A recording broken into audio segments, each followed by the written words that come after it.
The Lassen National Forest is located approximately 130 miles north of Sacramento, California. It is 1,800 square miles, which means if you like remoteness, that would be your location. January 21st of 2000, the middle of winter, a man named Jerry Levitov went fishing around Lake Almoner. He was going to see if the ice had broken loose into a stream that flows into the lake, but he didn't come home.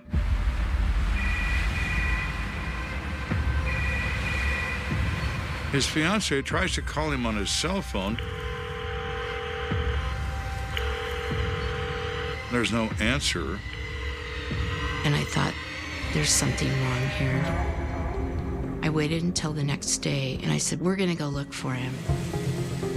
So they began to mobilize themselves into a search party. They are familiar with his fishing holes in the area. We went all the way around the lake. Jerry? And then finally found his truck on the west shore. Jerry! Jerry! He was nowhere.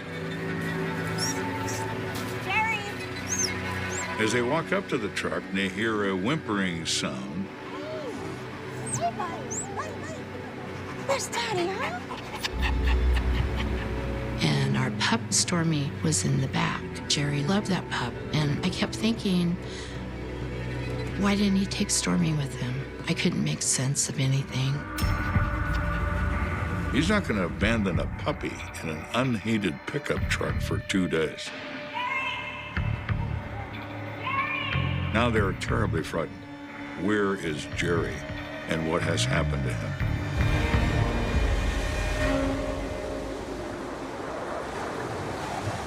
A retired sheriff and former investigator with the Plumas County Sheriff's Office. Growing up, my father was good friends with the sheriff. I got the opportunity to tag along.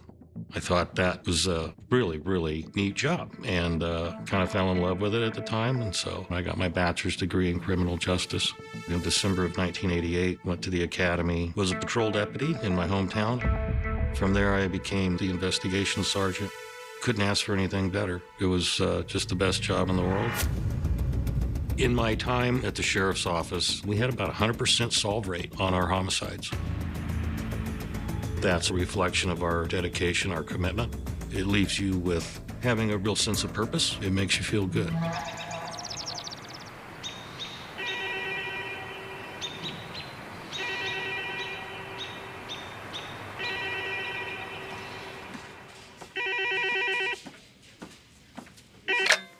Detective Hadward.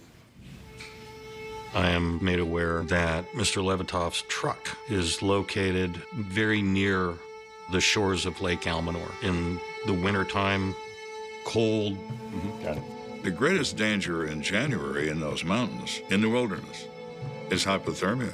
You only have a few hours to survive before hypothermia makes you unconscious and you never wake up.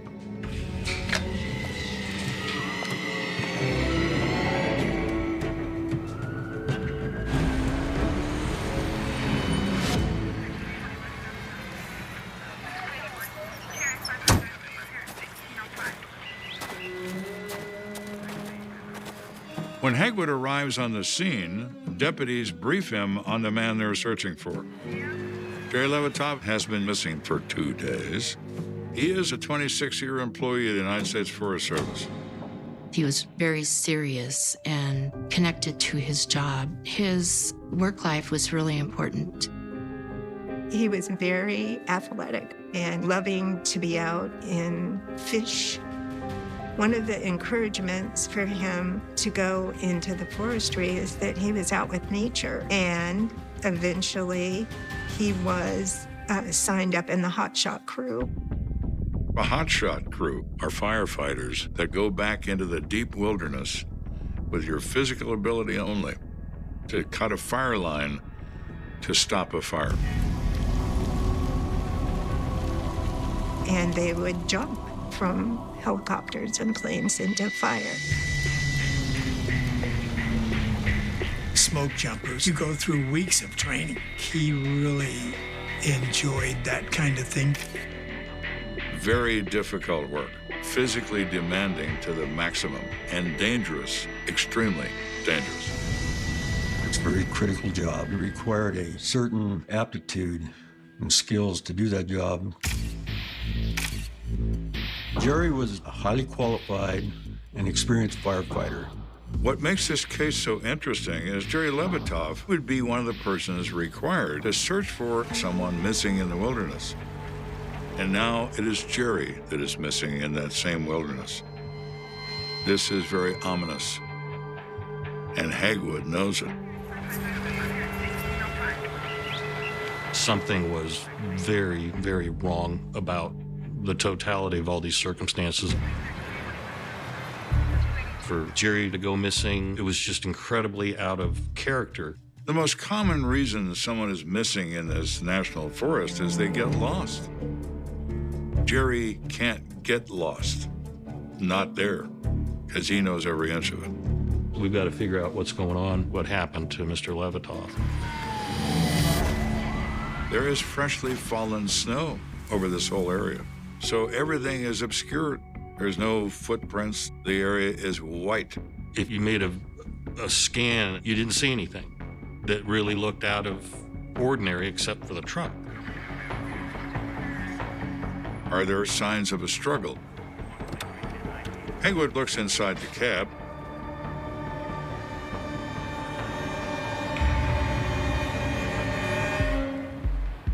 He finds nothing out of the ordinary. There's no blood, no evidence of anything.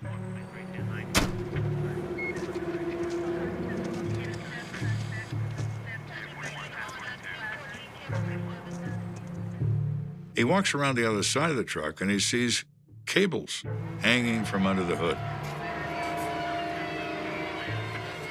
Jumper cables were attached to the battery. It was strange. You naturally start evaluating and you go, okay, somebody's car breakdown, he offers them a jump start. Hagwood's own experience and his instincts as a policeman are now kicked into high order. This is where this began. This missing person may not be missing. They may be a victim of violence. Something really bad's going on here. Well, if that's where this began, then Jerry Levitov may be very close. A couple of my officers, they called me over.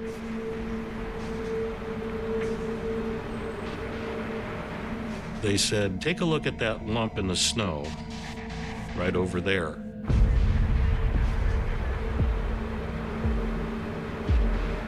I looked, and I said, uh-oh.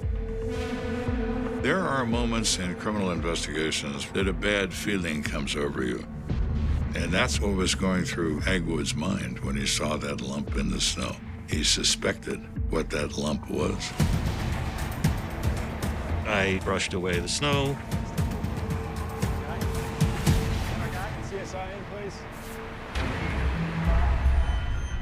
It was Jerry Levitov. He had a very catastrophic wound to the head, consistent with a shotgun blast.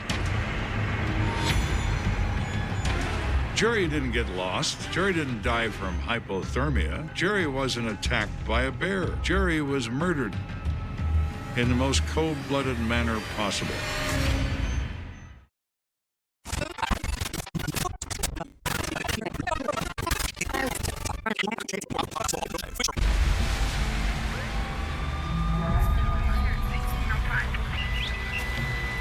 Sergeant Hagwood now realizes he's standing in a crime scene. We found Jerry Levitov. It appeared that he had been struck with a shotgun blast. He has a massive gunshot wound to the back of his head. This is close contact. The muzzle of the weapon is placed within 2 inches of the head, and the trigger is pulled. He's been killed execution style and dropped face first, dead to the ground, and covered by the overnight snow. He doesn't have a wallet. Everybody says he always carries his wallet. So maybe this is a robbery. Okay, let's say it's a robbery. Then how do you explain the execution-style killing of this individual? Why not just order him to surrender his wallet? There's something very odd about this. So now we've got a crime scene, but it's covered in snow. So we commandeered some propane torches from the road department. And we undertook the process of melting all the snow.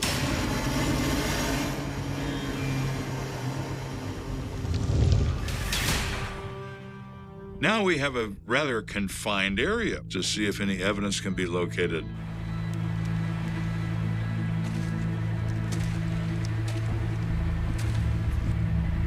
We made some discoveries. There was a shotgun shell in close proximity to his vehicle. And then there was a second shotgun shell in very close proximity to Mr. Levitov's remains. They also find something interesting. We located a hood emblem from a Honda car where the jumper cables were. What could have happened here? So is it possible that we have someone with a shotgun who drives a Honda with a weak battery? Yes, it is. We're entertaining endless ideas. Are we dealing with a set of circumstances that could be related to his employment with the Forest Service? There are some very dangerous people that are in those woods. And they're there for a reason, to avoid human contact. Plumas County continues to have a presence of cartel drug activity in terms of large marijuana grows and methamphetamine.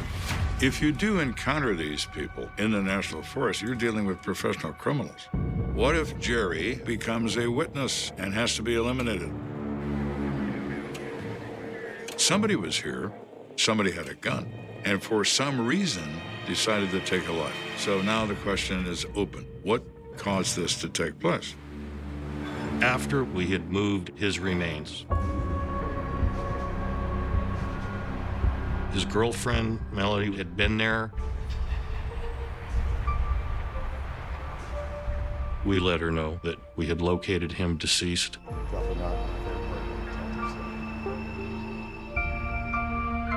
The grief and shock, it was very present. It was like I just couldn't believe. I just felt like I needed to see him, and I never got that chance. We were all in shock. How could this happen to this nice man who served his country, who loved people? Jerry was born in Pasadena in 1946. He was always interested in the service. So in 1963, he enlisted in the Air Force.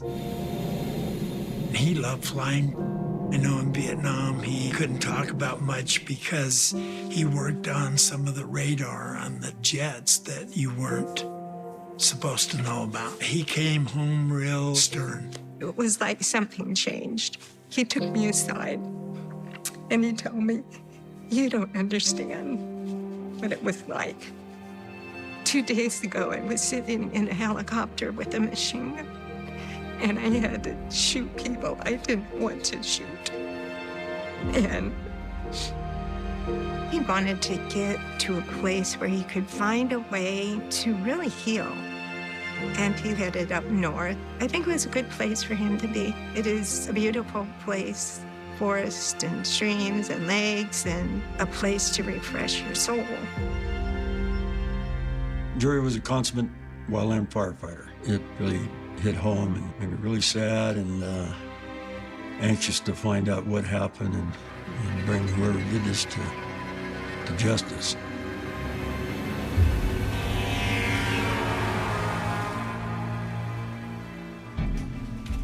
An examination of his remains were very preliminary at the scene. The body is frozen solid like a side of beef in a cooler. You can't move joints, you can't move legs. The technique is to literally allow it to thaw. The autopsy confirmed that the cause of death was a gunshot wound to the head. Are there any other injuries? Any other evidence of torture or defensive wounds or anything like that? Mr. Levitov had what appeared to be a very, very close-range shotgun wound through his hand. Well, this is odd. Did the pain of that injury cause him to fall? The working theory was he was running away from the truck. He had put his hand up to shield his face. Got shot. The grazing wound knocked him down. The shooter puts the muzzle to the back of the victim's head and basically executed him right there. This crime is beyond weird. To kill with that level of violence and that amount of coldness, there's more to this than the theft of a wallet. You naturally start looking at the circumstances, the evidence, the scene, the location, the individual. You need to try to understand as much as you possibly can about the person that was the victim. There was a phone call from Hagwood and told me they would be coming to question me.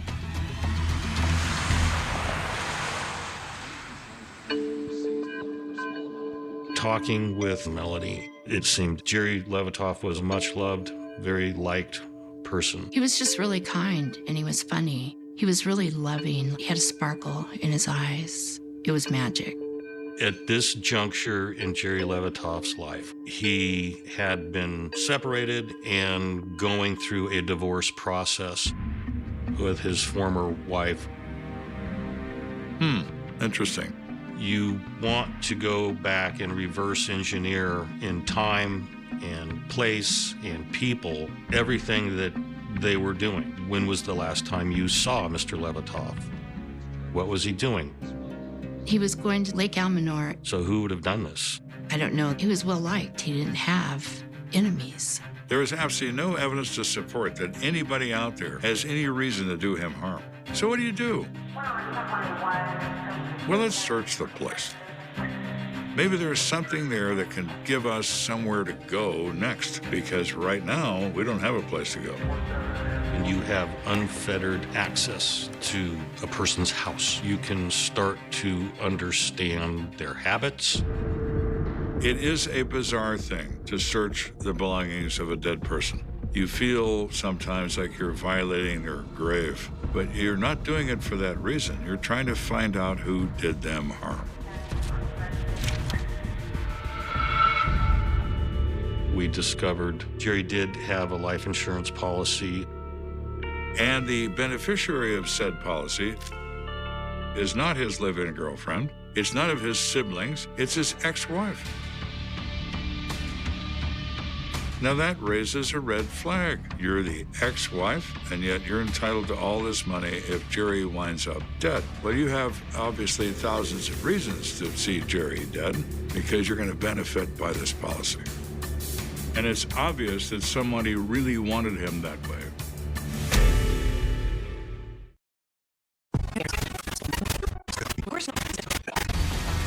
Sometimes, in the cases of divorce, you have simmering emotion after the fact, and a level of hatred begins to build. Does it build far enough to kill?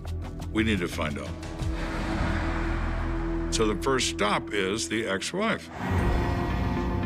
At this juncture in Jerry Levitov's life, he had been separated and going through a divorce process with his estranged wife, Chris Levitov. I just remembered telling my daughter, well, the sheriffs are going to come over to ask questions about Jerry. And he was very close to my daughter. So I made her go into the bedroom because I wasn't sure what they were going to talk about.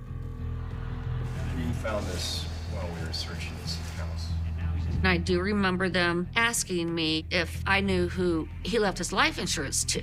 I was very surprised. Were you aware of this? And I said, no. She never knew that a policy existed. He apparently never told her. She wasn't even aware of that and didn't seem even remotely interested. It wasn't like it was a bad, devastating breakup or anything. We got along just fine. He would still come over and sit by the campfire and visit my daughter. He was a good guy. We all love and miss him. He didn't deserve that. There's absolutely no reason why somebody would want to kill him. She is totally shocked, and Hagwood is experienced enough to know that all of those emotions and expressions from her are absolutely appropriate. One of the aspects that was very important and had to be addressed in a very timely manner was his wallet is gone. Given the absence of his wallet and the credit cards the next day at the sheriff's office, I pick up the phone and I just start calling these credit card companies. You know, I've got to see if there's been any activity on this. Hello, this is Detective Greg Hagwood. When you have someone engaged in such a brutal act of senseless violence against apparently one of the nicest guys in the world, you've got to kick it into the next gear. Gerald or Jerry? I explain to them who I am, what I'm doing. Hello, this is Detective Greg Hagwood. Bingo. Landed on the right credit card. Now we have something we can chase. Let's get a look and see if there's been any activity since he's been reported missing. They provide a date and a time that is after the date and time of Jerry's death. So wherever that card was used, it was most likely used by the person who killed Jerry. One of the initial purchases that our suspect had made with our victim's credit card was at a car part store in Elko, Nevada. He bought a car battery. Leads right back to those jumper cables. Here's a guy that needs a battery, and he's willing to kill for it. This is him. The credit card use, it's sequentially marching across the state of Nevada and then into Utah. It looks like our shooter is eastbound and down. I'm on the phone with a credit card representative. He goes, holy smokes, that credit card's being used right now at a gas station in Flaming Gorge, Utah. Well, I'm awake now. That's a huge sense of urgency when you know your bad guy at that moment in time are at this address, engaged in this behavior, making this purchase. There is a moment in every case when the smoke will clear and you get this distinct feeling in you that we're onto something here. I very quickly identified the law enforcement agencies that have jurisdiction, and the information I'm trying to blast out to them as rapidly as I can is be on the lookout for anybody in possession of these credit cards. So our man, our shooter, was at this gas station at 3 o'clock in the morning, and Hagwood is 3 states away. He'd like to close that gap instantly, but instantly isn't going to happen. So I called my sergeant, told him to get a backpack and get down here to the office. We have to go to Utah right now.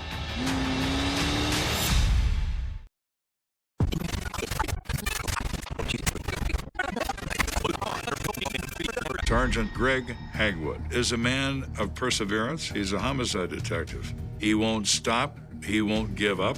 He won't do anything until he has his hands around the throat of who killed Jerry Levitoff.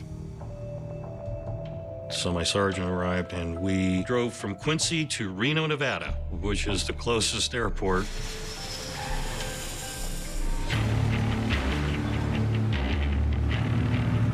And we flew to Salt Lake City, rented a car. We're setting the land speed record. And they hammer that car at 100 miles an hour plus until they reach Flaming Gorge, Utah. We went to the truck stop where Mr. Levitoff's credit card was used.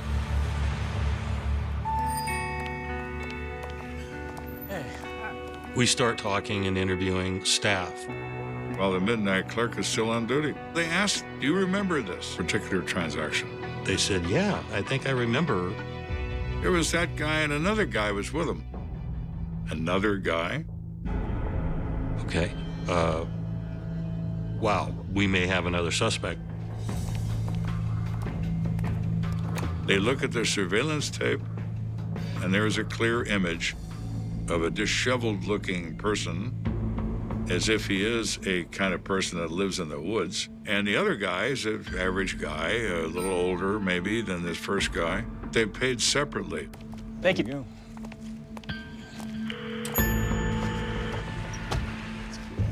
Hey, Tagwood. So they run those credit cards, and the other person's name is Greg Cook. Now we're gonna wanna get to know him a little bit, so you're gonna run a criminal history on him and run a credit check. And lo and behold, that individual had been arrested for a charge of drunk and disorderly conduct in Plumas County many years earlier and had been booked into the Plumas County Jail. Plumas County, California is where our victim was killed. 800 miles and 3 states away from this gas station. Is that a coincidence? No one in the homicide business believes in a coincidence. Well, there's our connection to Plumas County, right? Now our man is in the same gas station with the shooter using the victim's credit card. He's got to be part of this. He's got to be a suspect in a homicide.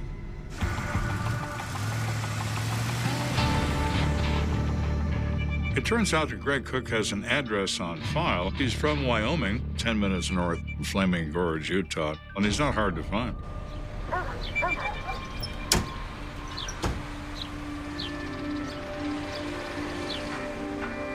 Hi there. You, Greg Cook? Yes, sir. They ask him what happened in the gas station.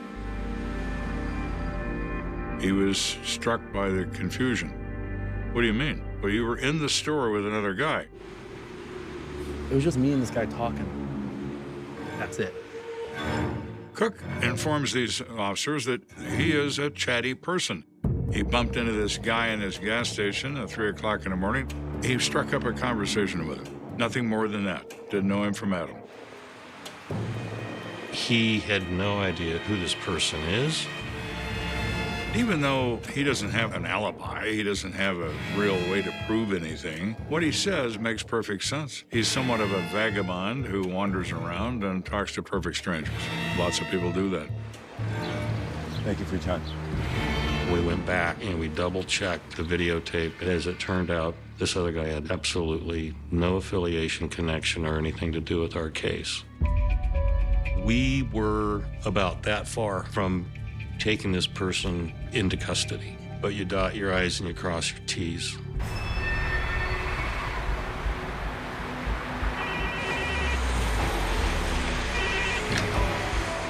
Hagwood. Hagwood gets a phone call about the APB he put out. It was one of my partners. He goes, hey, Fish and Wildlife officer up at Flaming Gorge, Utah. They've made an arrest. The Forest Service officer tells Hagwood on the phone he and a fish and game warden responded to a report of illegal fishing. You have a fishing license with you out here fishing? So this Fish and Wildlife officer encounters this guy in violation of some fishing regulations. They're looking at this kid, writing him his ticket. The officer looks in the window of the car and sees credit cards on the dash. And the Fish and Wildlife officer says, holy smokes. On the credit card, he sees Gerald Levitoff. Put your hands on the hood right now. Put your hands on the hood. Do it. He takes this individual down at gunpoint. Now Hagwood feels so good. This is the guy. A young man named Rain Dancer Dickie O'Brien. This guy's wanted for murder, but his crime is fishing without a fishing license. Little things can catch up to you.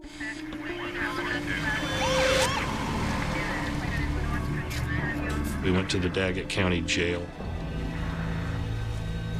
Sat down across the table from this Rain Dancer Dickie O'Brien.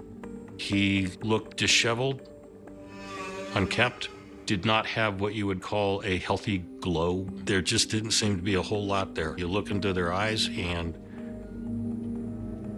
you know, you're coming up zeros And personally and professionally, I wanted to know.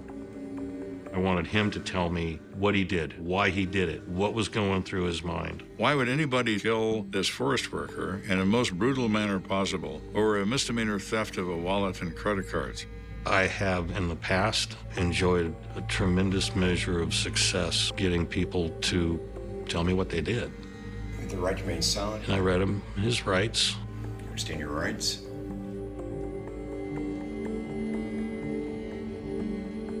I want a lawyer.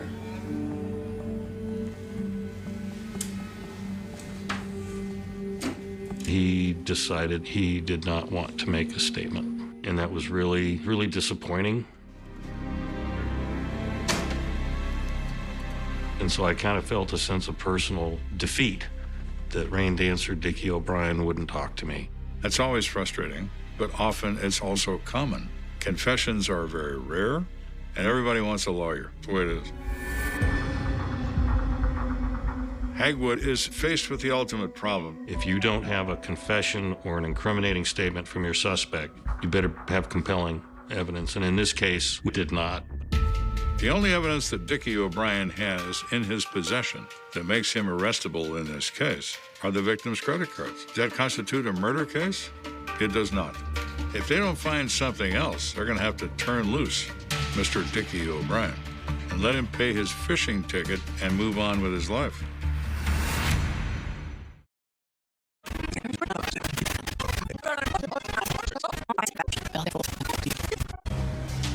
Being in possession of a homicide victim's credit cards is, of course, enormously suspicious. But rain dancer Dickie O'Brien, he can explain that away in a courtroom. You can leave no stone unturned. Failure is not an option. Hagwood presents his information to a Utah judge, and the judge signs a search warrant for the car. So we went to the arrest site, to the campground.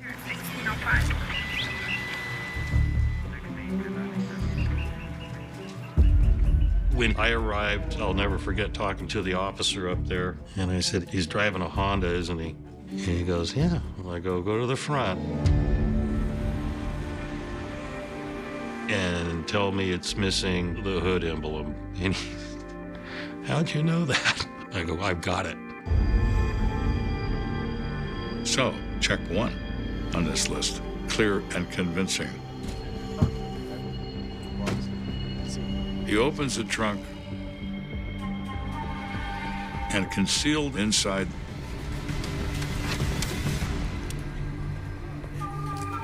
is a 12-gauge sawed-off shotgun.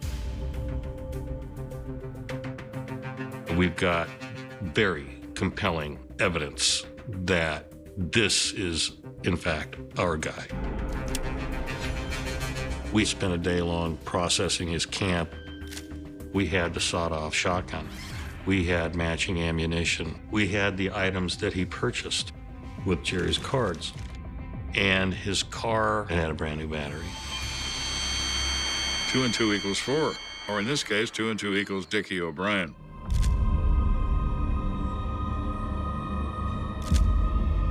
Rain dancer Dickie O'Brien was sent to Atascadero State Penitentiary, which is a medical facility in Central California, where they treated him in an effort to bring him to a level of competency to stand trial. He has a history of mental illness. Dickie O'Brien was diagnosed as being bipolar and has been taking antipsychotic medication for years. And after a lengthy period of time, Atascadero said, hey, he's competent now to stand trial. In order to plead not guilty by reason of insanity, you've got to show some demonstration of how insane you actually probably are. So he had to explain what he was doing when he shot this man. And he explained, he is in the woods.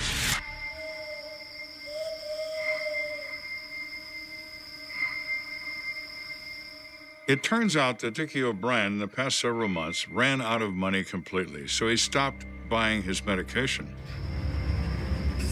So he is spiraling into psychosis.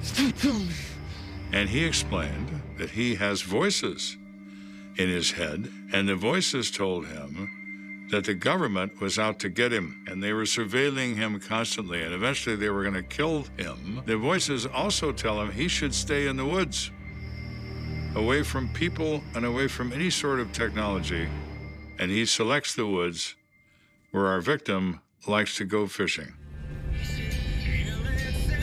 Rain dancer Dickie O'Brien had been driving kind of aimlessly into the next morning, and he ended up at Lake Almanor. And his battery dies in his car because, of course, he's broke and he can't afford to fix it. Along comes a man in a pickup truck. Hey, can I help you? If you got any battery cables, you need to jump. I have cables. And he goes into his truck and he gets his cables. Jerry, in an act of good citizenry and just kindness, created this encounter with a psychotic, homicidal person. What are you doing all the way out here? Oh, the Forestry Service. And he explains he's on his off time and he's going to fish today. But he identifies himself as a federal employee. In the twisted brain of our man Dickie O'Brien, this is a CIA assassin.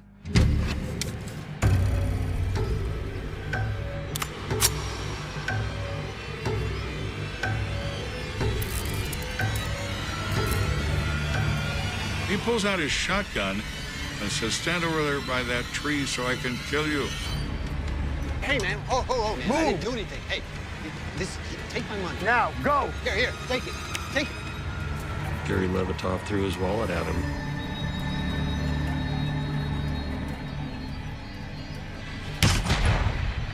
Our man opens fire.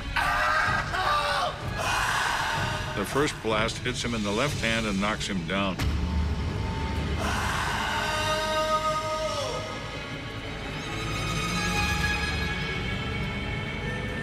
He puts the muzzle to the back of his head.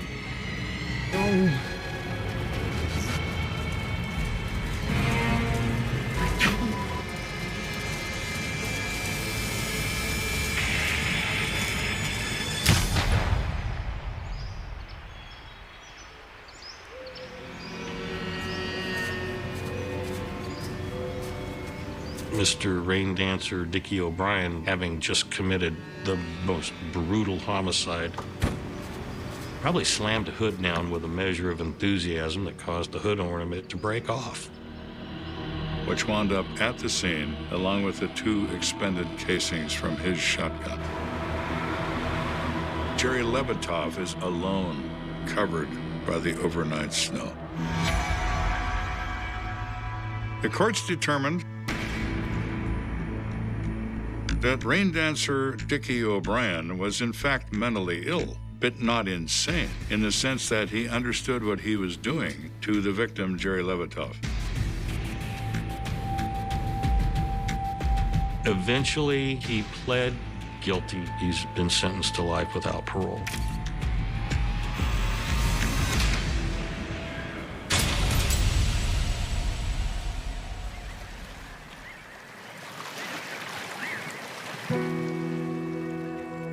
Jerry was so well known in the community and so well connected. I asked the family if we could do a fireman's funeral, and they said yes. The whole community was there.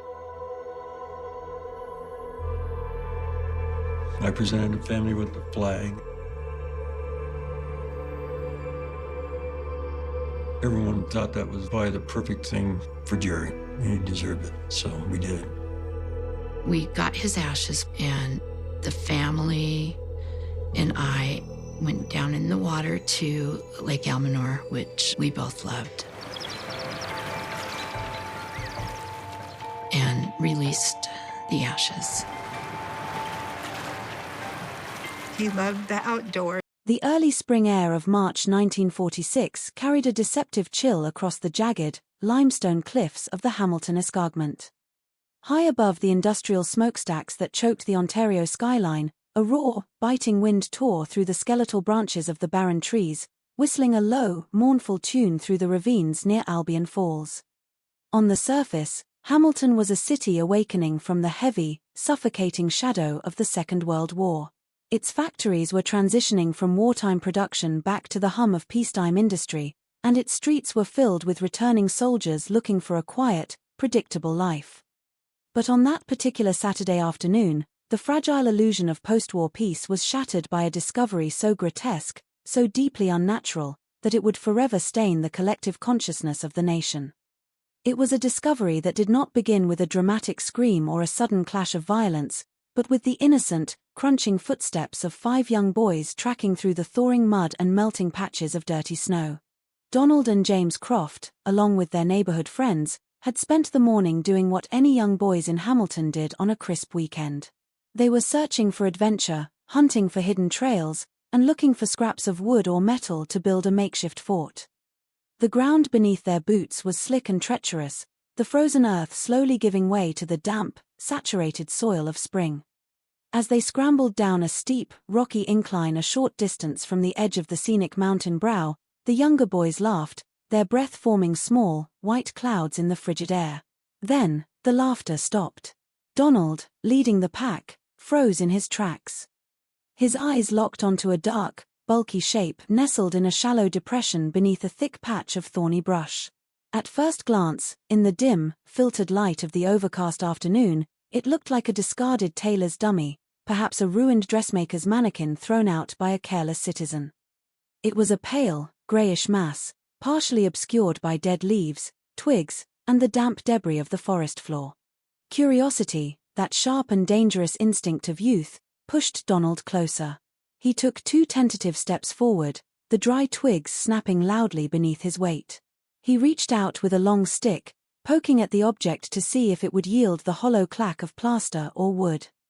Instead, the stick sank into something sickeningly soft, yielding a heavy, wet thud that sent a jolt of pure adrenaline straight down the boy's spine. The odor hit them a fraction of a second later, carried on a sudden gust of wind. It was not the clean, earthy smell of decaying vegetation, but a thick, sweet, and metallic stench that coated the back of their throats, a smell that once encountered is never forgotten. Donald gasped, dropping the stick as his eyes adjusted to the gruesome reality before him. It was no mannequin. It was a human torso. The boys stood paralyzed, their young minds struggling to process the sheer impossibility of what they were witnessing. The object was a naked human chest and abdomen, cold, marbled with a ghastly greenish-blue hue, and glistening with a terrible frost. But the true horror lay in what was missing. Where a head should have been, there was only a ragged, blackened stump of a neck, the skin pulled back and the underlying tissue hacked away with a savage, unpracticed hand. There were no arms to reach out, no legs to run. The limbs had been violently severed from the sockets, leaving jagged edges of bone protruding from the torn flesh like broken branches. The butchery was so clean yet so brutal, a calculated attempt to erase any possible means of identifying the person this mass of flesh had once been. The blood had long since stopped flowing, congealed into dark, frozen crusts around the horrifying perimeters of the wounds. Panic, primal and overwhelming, seized the children. The youngest began to sob, a breathless, high-pitched whimper that broke the eerie silence of the woods. Without a word, they turned and fled, their boots slipping on the muddy rocks, tearing back up the hillside toward the safety of the paved roads and the familiar, mundane world they had left behind just minutes before. They ran until their lungs burned, their hearts hammering against their ribs like trapped birds, carrying with them an image that would haunt their nightmares for the rest of their lives. When they finally reached the nearest house, gasping for air and pale as ghosts, their frantic, overlapping stories of a headless monster on the mountain immediately prompted a call to the Hamilton City Police. Within the hour, the quiet, desolate mountain brow was transformed into a chaotic hive of official activity. Black police cruisers bounced down the rough, unpaved tracks, their tires churning the mud into deep ruts. Men in heavy wool overcoats and fedoras stepped out into the biting wind, their expressions hardening as they walked toward the cordoned-off brush. Detectives and forensic photographers stumbled down the embankment, their heavy cameras clutched tightly against the cold. The flashbulbs of the cameras popped in the fading afternoon light, casting sharp, artificial shadows across the mutilated flesh and the surrounding limestone rocks. The investigators moved with a grim, methodical slowness, but beneath their professional exterior, a palpable sense of shock hung heavily in the air. This was not a typical barroom brawl or a domestic dispute gone wrong. This was an act of calculated, monstrous butchery, the likes of which the industrial city of Hamilton had never seen.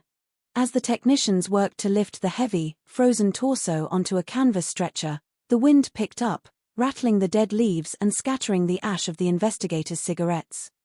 The medical examiner, kneeling in the damp mud, noted the precision of some cuts and the sheer, chaotic violence of others. The killer had not just wanted this man dead, they wanted him obliterated. They wanted to strip away his face, his fingerprints, his very identity, leaving behind nothing but an anonymous lump of meat to rot in the wilderness. The silence of the forest was deafening as the stretcher was finally carried up the hill and slid into the back of a waiting ambulance, leaving behind only a dark, stained patch of earth and a town that was about to be plunged into a dark labyrinth of lust, greed, and unspeakable malice. The Hamilton torso murder had officially begun, and its dark ripples were about to tear through the highest echelons of society, exposing a rot that lay hidden just beneath the surface of respectability. To fully comprehend the darkness that spilled onto the slopes of the Hamilton escarpment in the spring of 1946, one must first understand the unique, fractured soul of the city itself during this pivotal post-war era. Hamilton, Ontario, was a place defined by its geography and its stark social divisions, physically and culturally split into two distinct worlds. Down below, nestled along the polluted shores of Burlington Bay, lay the industrial heartland, a sprawling labyrinth of massive steel mills, noisy factories, and crowded neighborhoods packed with working-class families and European immigrants. This lower city was a landscape of soot-stained brick houses, the constant clanging of streetcars, and a thick, perpetual canopy of grey smoke that hung over the grid of streets like a heavy wool blanket. Life here was measured by the whistle of the shift changes at Stelco or Westinghouse, and respectability was earned through hard, physical labor and quiet conformity. It was a world of modest ambitions, where people saved their pennies, attended church on Sundays, and kept their curtains drawn against the dirt of the factories. But towering high above this grit and grime was the Niagara Escarpment, locally known simply as the Mountain, a massive limestone ridge that acted as a literal and psychological barrier.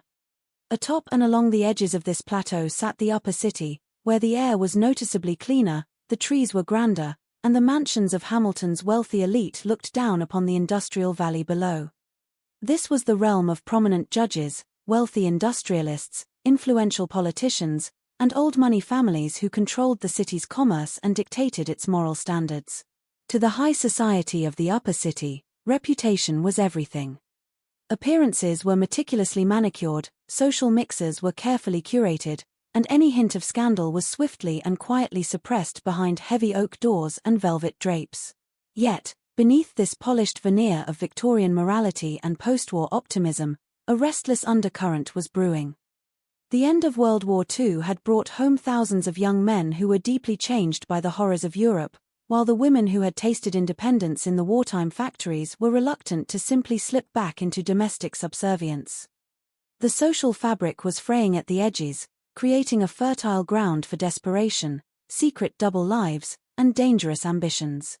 It was into this sharply divided world that Evelyn McLean entered, a woman who would eventually become the eye of the storm that transfixed the entire nation. Born into a family that desperately craved the prestige of the upper city but was tethered to the reality of the lower, Evelyn grew up acutely aware of the power of wealth and social status. Her father, Donald McLean, worked as a clerk for the local street railway company, a respectable position but one that provided only a modest income, far short of the grand lifestyle he envisioned for his family. Donald was a stern, protective, and deeply materialistic man who doted on his beautiful daughter, viewing her not just as his pride and joy, but as a potential ticket to the social mobility he so fiercely desired. Her mother, too, filled Evelyn's head with stories of high society, instilling in the young girl a profound disdain for ordinary, working-class existence.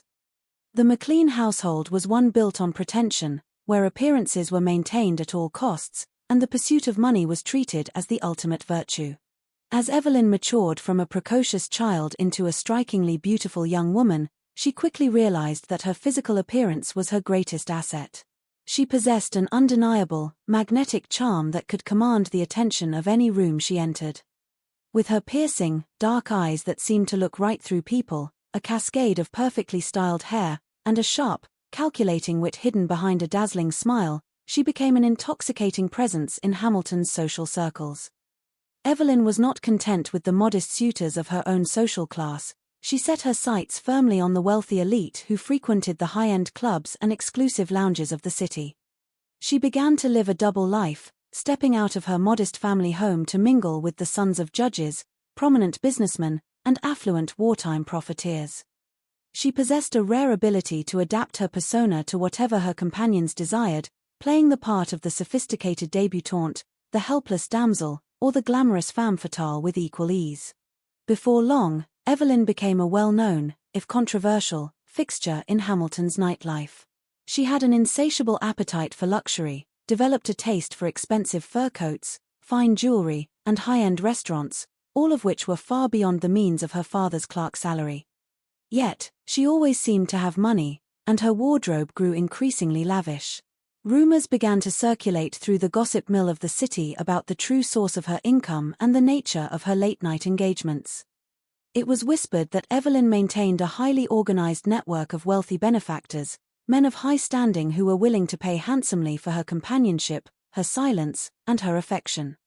She became a master of manipulation, playing these powerful men against one another, collecting expensive gifts, and extracting financial favors to fund not only her own extravagant lifestyle but also to support her parents, who willingly blinded themselves to the murky reality of their daughter's activities.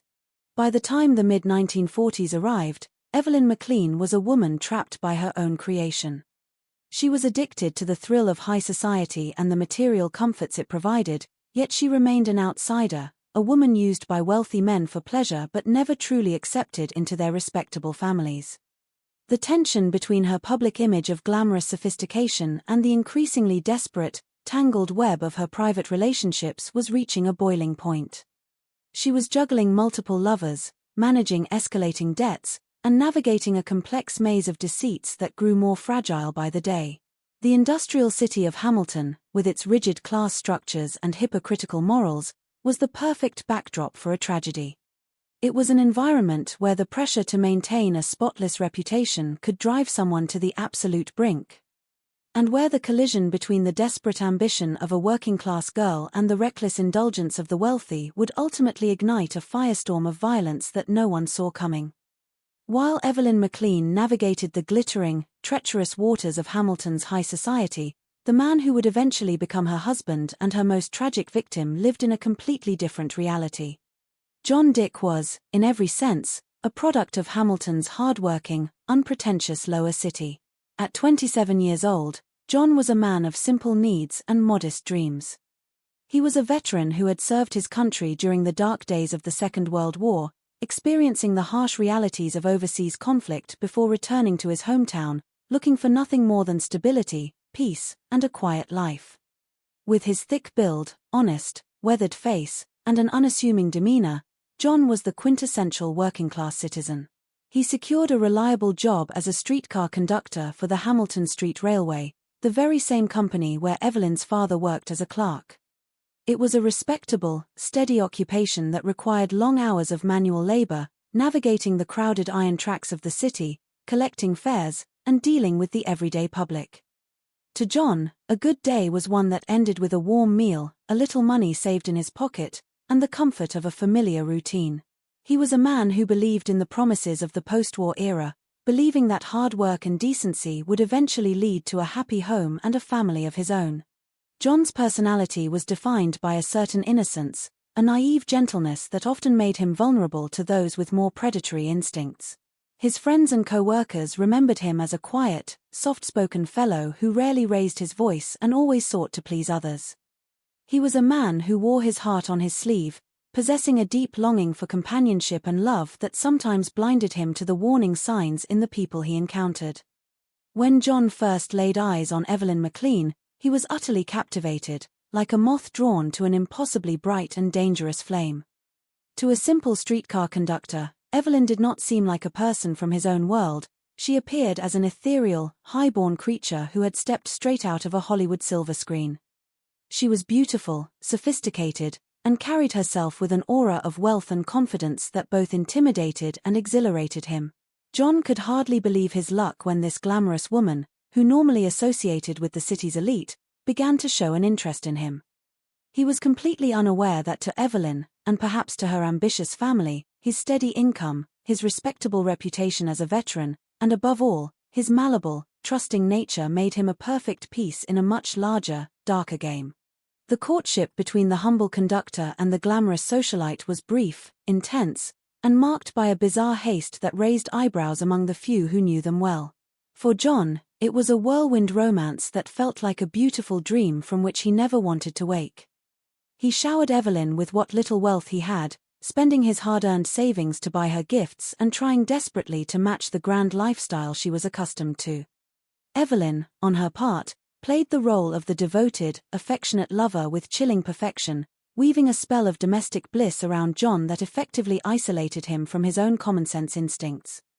She led him to believe that she was ready to settle down, to leave her wild social life behind, and to become the dutiful wife of a working man.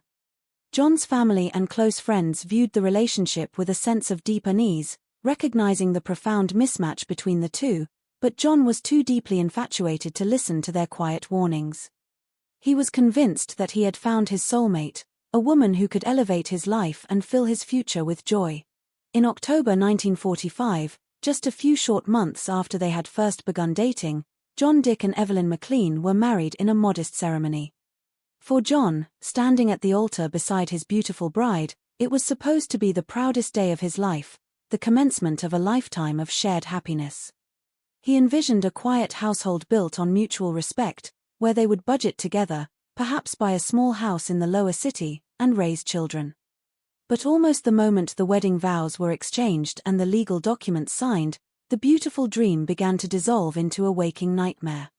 John quickly discovered that the woman he had married was a complete stranger, a cold and distant stranger who had no intention of being a traditional housewife.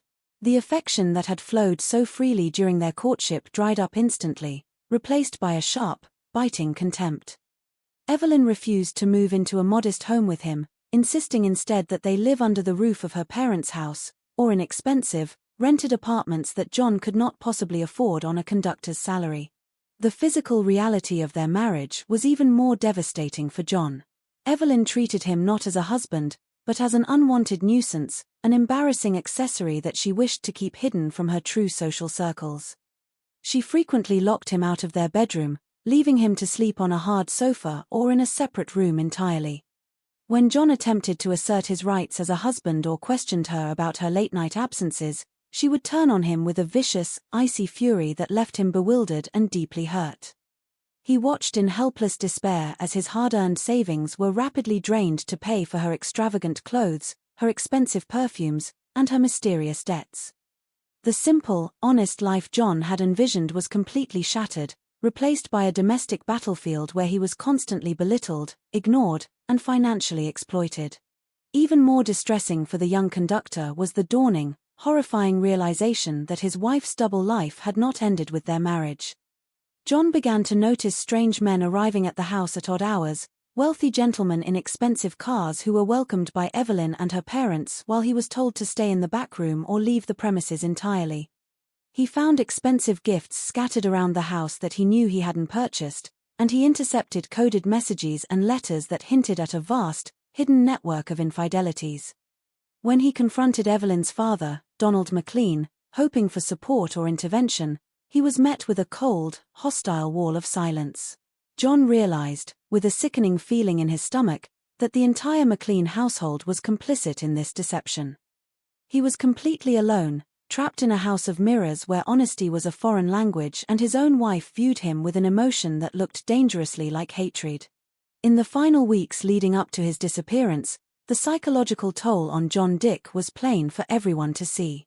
His co-workers on the streetcar line noticed that the once cheerful, reliable conductor had become gaunt, pale, and deeply distracted.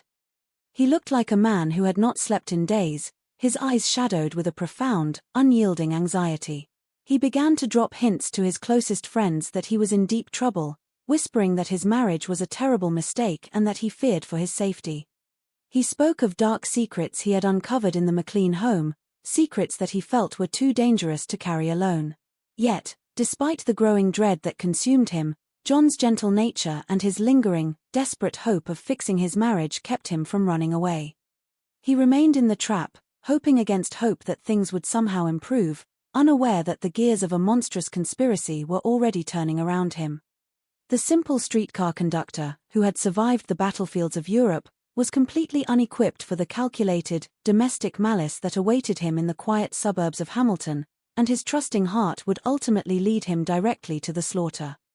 The transition from a miserable, fractured marriage to an act of cold-blooded, industrial-scale slaughter took place during the bleak, grey days of early March 1946. John Dick's final days on Earth were a blur of escalating terror and profound isolation, as the domestic trap he had walked into finally snapped shut with absolute, fatal force. By the first week of March, the tension inside the McLean household had reached a suffocating, almost palpable crescendo.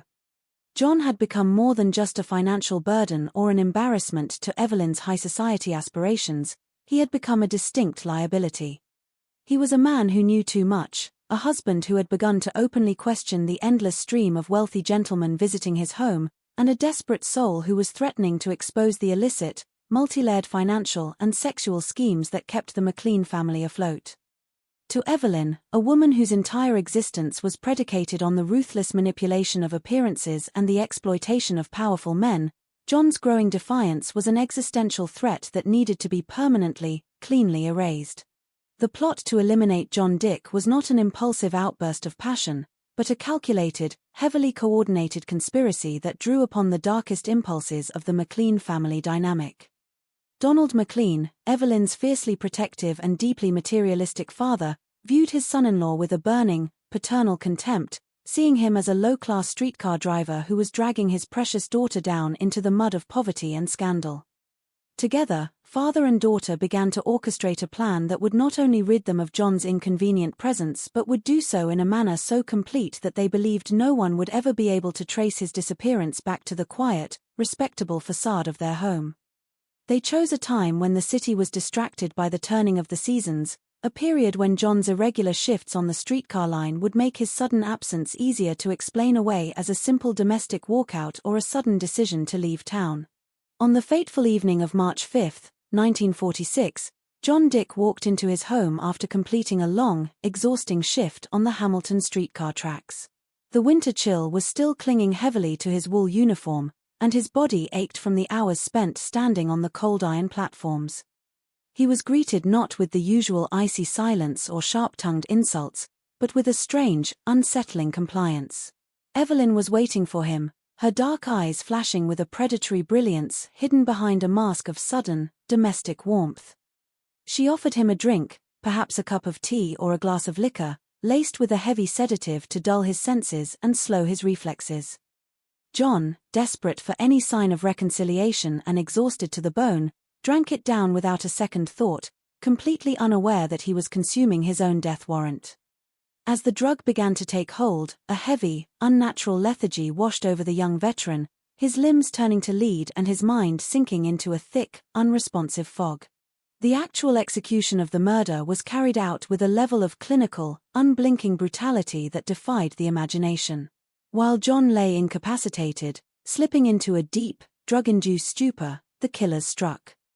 A heavy, blunt instrument, or perhaps a firearm concealed beneath the domestic noise of the household, was used to end his life, ensuring that his death was swift and that he could offer no meaningful resistance. The man who had survived the global cataclysm of World War II was snuffed out in the darkness of a suburban home, betrayed by the very woman he had sworn to love and protect. But for Evelyn and her father, the mere act of killing John was only the beginning of their monstrous labor. The true horror lay in the systematic, industrial destruction of his earthly remains. With John's lifeless body lying on the floor, the killers transformed the house into a makeshift slaughterhouse. They dragged the heavy corpse into the kitchen and the bathroom, areas with easily washable surfaces, and began the grisly process of dismemberment. Utilizing sharp kitchen knives, heavy meat cleavers, and a common wood saw, they set to work with a terrifying, mechanical focus. The process was long, arduous, and required a complete detachment from human empathy. They hacked away at the joints, severing the arms at the shoulders and the legs at the hips, turning the body of a 27-year-old man into a collection of manageable, anonymous parts. The blood, thick and dark, flowed into the drains, washed away by gallons of cold water to prevent the stains from soaking permanently into the floorboards. The most horrific element of the butchery was the deliberate, calculated attempt to strip the victim of his identity. Evelyn knew that if the body were ever found, the head and the hands would immediately give away his name through facial recognition and fingerprints. With absolute resolve, they severed John's head from his neck, placing it aside like a piece of unwanted rubbish. The limbs and the head were then carried toward the heart of the home, the large, coal-fired furnace and the brick kitchen stove. 4 hours, the McLean house was filled with the sickening, heavy stench of burning flesh and melting fat, a smell so foul that they had to keep the windows tightly shut, letting the toxic smoke billow up into the cold night sky through the chimney. They stoked the fires continuously, feeding John's arms, legs, and skull into the flames, watching as the heat reduced his muscles and tissues to ash and cracked his bones into unrecognizable, brittle fragments.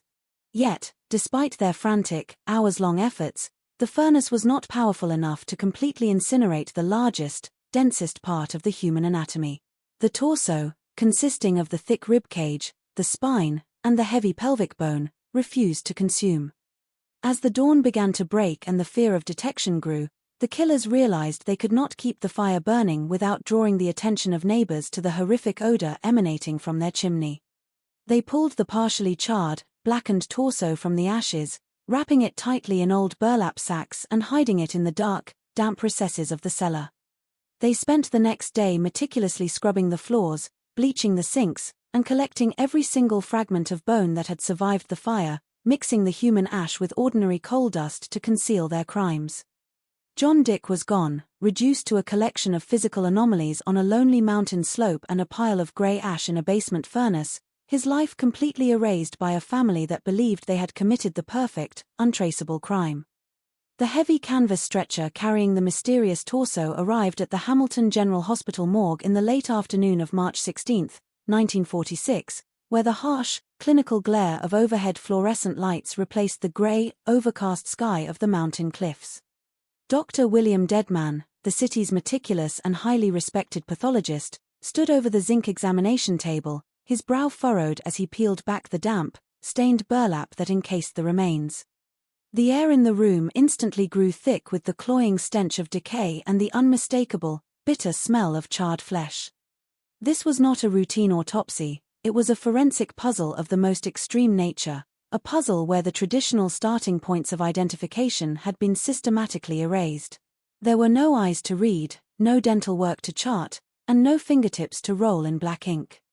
The killer had left Dr. Deadman with nothing but a naked, mutilated chest and abdomen, a mass of cold flesh that seemed determined to keep its secrets. With a steady hand and a keen eye for detail, the pathologist began his grim examination, documenting every inch of the remaining torso with cold, scientific precision. He noted that the dismemberment had not been performed by a skilled surgeon or an experienced butcher. The cuts around the shoulder sockets and the hips were ragged, chaotic, and marked by a desperate, repetitive hacking motion, indicating that the perpetrator had used ordinary household tools like a meat cleaver and a common hand saw. The skin around the edges of the wounds was blackened and puckered, showing that the remains had been subjected to intense heat in a frantic attempt at cremation before being abruptly pulled from the flames. But as Dr. Deadman washed away the layer of soot and forest debris from the cold, marbled skin, he discovered two distinct, internal anomalies that would completely change the course of the investigation. Deep within the tissue of the lower groin, he located a unique, congenital deformity of the testicles, and near the pelvic wall, a highly specific, benign cyst that had left a permanent structural mark on the surrounding muscle tissue. These were not external features that could be altered or disguised, they were deeply personal, biological signatures that belonged to only a handful of men in the entire province. While Dr. Deadman was conducting his examination in the quiet isolation of the morgue, Detective Sergeant John Robinson was back at the Central Police Station, surrounded by stacks of recent missing persons reports and ringing telephones. The news of the headless monster found near Albion Falls had spread through the industrial town like wildfire, igniting a wave of panic and morbid curiosity among the citizens. Robinson, a veteran investigator with a reputation for stubborn persistence, knew that his only hope of solving this butchery lay in finding the victim's name before the trail went cold. He began cross-referencing Dr. Deadman's preliminary medical findings with the medical histories of every man reported missing in the Hamilton area over the past 2 weeks. His eyes, heavy from lack of sleep and stung by the smoke of his own cigarettes, scanned page after page of bureaucratic descriptions until they landed on a report filed just a few days prior by the frantic family of a 27-year-old streetcar conductor. The missing man was John Dick. As Robinson read through the accompanying medical dossier, his heart skipped a beat. The file explicitly detailed a childhood surgery for a specific testicular anomaly and noted a recurring medical complaint regarding a painful cyst in the lower abdomen. The pieces of the puzzle began to click together with a terrifying, undeniable alignment. Robinson immediately dispatched officers to contact John Dick's co-workers at the Hamilton Street Railway Company. The detectives interviewed the conductors and mechanics who had shared shifts with John, asking if anyone had noticed anything unusual about his appearance or behavior before he vanished. A senior conductor, his face pale with worry, handed the investigators a small locker key that John had left behind, along with a work jacket that still smelled of tobacco and grease. In the pocket of that jacket, police found a small, handwritten note containing a series of bitter, desperate arguments about money and infidelity, all pointing back to a single residential address. Armed with this critical identification, the focus of the investigation shifted dramatically from the desolate limestone cliffs of the mountain brow to the quiet, tree-lined sidewalks of the lower city. Robinson knew that John Dick had recently married a young woman named Evelyn McLean and that the couple had been residing with her parents at No. 32 Carrick Avenue. It was a modest, respectable 2-story brick home, indistinguishable from the other houses on the block, with a neat front porch and white lace curtains hanging in the windows. To the neighbors walking past, it was the very picture of quiet, post-war domesticity. But as Detective Sergeant Robinson and a team of plainclothes officers approached the front door on the morning of March 19, the air around the house felt strangely heavy, charged with a cold, unyielding silence. When Robinson knocked firmly on the heavy wooden door, it was opened not by a grieving, hysterical widow, but by Evelyn Dick herself. The detectives were momentarily taken aback by her appearance. She was stunningly beautiful, her dark hair perfectly coiffed, her lips painted a brilliant, defiant red, and her slender frame wrapped in an expensive, high-end fur coat that seemed entirely out of place for a working man's wife. Her eyes, cool and analytical, swept over the badges of the officers without a single flicker of fear or surprise. When Robinson softly informed her that they had recovered a body believed to be her missing husband, Evelyn did not weep, nor did she ask to see him. Instead, she offered a casual, almost practiced explanation, stating with an icy calm that John was an unstable, volatile man who had simply packed his bags and abandoned her weeks ago after a petty domestic dispute over their finances. Robinson, sensing a deep, chilling rot beneath her polished exterior, refused to leave the premises. He produced a signed search warrant, allowing his men to cross the threshold and begin a thorough, room-by-room examination of the McLean household. The moment the investigators stepped into the narrow hallway, the illusion of respectability began to crumble.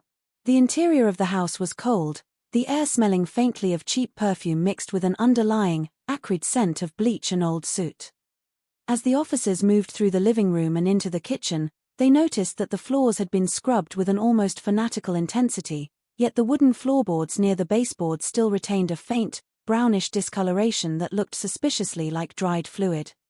The kitchen stove was immaculate, but when a detective opened the iron door of the large, coal-fired furnace in the dark corners of the basement, his flashlight revealed a thick, heavy layer of grey ash that had not been cleared out in weeks, mixed with tiny, brittle white fragments that did not look like coal. The quiet home on Carrick Avenue was hiding a dark, monstrous secret, and the first crumbs of evidence were finally beginning to surface, leading the investigators directly into a labyrinth of horror that would soon grip the entire nation. The initial breakthrough at the furnace on Carrick Avenue triggered an intense, around-the-clock investigation that quickly ran into a frustrating labyrinth of shifting stories, powerful social pressures, and bizarre legal dead ends. Detective Sergeant John Robinson and his team found themselves operating under an immense microscope as the local newspapers seized upon the gruesome details of the headless streetcar driver, turning the case into an overnight sensation. The modest brick house at number 32 was completely cordoned off, transformed into a heavily guarded forensic laboratory where technicians spent days sifting through every ounce of ash and soot. Using fine mesh screens, investigators meticulously separated the contents of the basement furnace, pulling out dozens of tiny, charred bone fragments, teeth that had survived the intense heat, and even small metal eyelets from what appeared to be a standard streetcar conductor's uniform. The physical evidence pointed clearly to a horrific act of domestic destruction, but identifying the hands that had operated the saw and stoked the flames proved to be a far more elusive task. Evelyn Dick was brought into the Central Police Station for intensive interrogation, but instead of cracking under the pressure of the grim evidence, she adopted a chilling, chameleonic strategy that left investigators utterly bewildered. Sitting in the stark, smoke-filled interview room, wrapped in her luxurious fur coat, she maintained an air of haughty detachment, looking at the tired detectives with a mixture of amusement and pity. When Robinson presented her with the bone fragments recovered from her basement, Evelyn did not deny that a tragedy had occurred. Instead, she spun a dazzling, ever-changing web of narratives that pointed the finger at every man in her life except herself. In her first official statement, she claimed that John had been mixed up with dangerous, shadowy figures from the city's criminal underworld, suggesting that a gang of ruthless bootleggers had broken into her home, murdered her husband in a dispute over a debt, and forced her at gunpoint to help them dispose of the body. When detectives easily dismantled that alibi by proving no unidentified vehicles or individuals had been seen near the house on the night of the murder, Evelyn smoothly transitioned to a far more sinister and personal accusation. She looked Robinson dead in the eye and calmly stated that her father, Donald McLean, had always harbored a deep, violent hatred for John Dick. She painted a vivid picture of a domestic confrontation that had turned deadly, claiming she had returned home from a late-night social engagement to find her father standing over John's lifeless body with a bloody cleaver in his hand.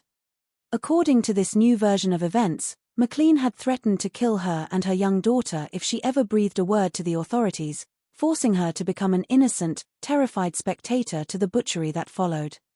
When Donald McLean was arrested and brought in for questioning, the old man collapsed into a state of weeping, incoherent panic, fiercely denying his daughter's accusations but unable to provide a solid account of his own movements on the night of March 5. His mind seemingly shattered by the sheer magnitude of the betrayal. As the investigation dragged into late March, the detectives hit a series of frustrating brick walls that threatened to derail the entire prosecution. While the ash in the furnace provided strong circumstantial evidence of a murder, the absolute destruction of the skull and limbs meant that the exact cause of death could not be definitively established by Dr. Deadman. Was John Dick shot, poisoned, or bludgeoned? Without a clear cause of death, a clever defense lawyer could argue that John had died of natural causes or an accidental overdose, and that the family had simply panicked and disposed of the body to avoid a social scandal. Furthermore, the timeline of the murder remained infuriatingly murky. Evelyn's neighbors, when questioned, gave highly conflicting reports. Some swore they had seen John Dick walking down the street days after he had supposedly vanished, while others claimed to have seen strange, wealthy gentlemen loading heavy, bulky burlap sacks into the trunks of expensive luxury cars in the dead of night. This mention of wealthy gentlemen opened up a massive, dangerous Pandora's box that the city's political leadership was desperate to close.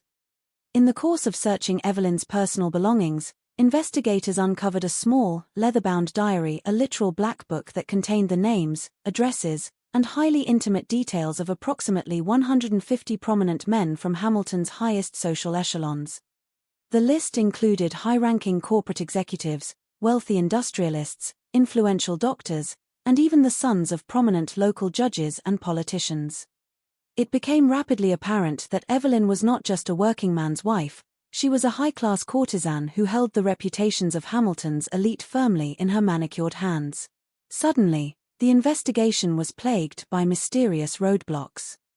Senior police officials received quiet, midnight phone calls from influential figures suggesting that the investigation should focus strictly on the working-class family and avoid dragging respectable names into the mud of a public murder trial.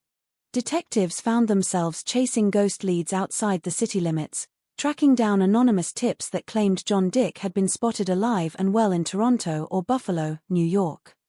Each of these leads turned out to be a deliberate wild goose chase, designed to waste precious time and create reasonable doubt. The atmosphere inside the police department grew increasingly tense as the lack of a clear, unassailable breakthrough began to weigh heavily on the team. Robinson knew that Evelyn was playing a masterful game of psychological chess, using her beauty, her high society connections, and the sheer complexity of her lies to keep the authorities off balance. Every time the police felt they were close to securing a confession, Evelyn would introduce a new twist, a new lover, or a new accusation, turning the investigation into a circus of sensational headlines while the true sequence of events on that horrific March night remained locked away in the dark. Cold corners of her mind.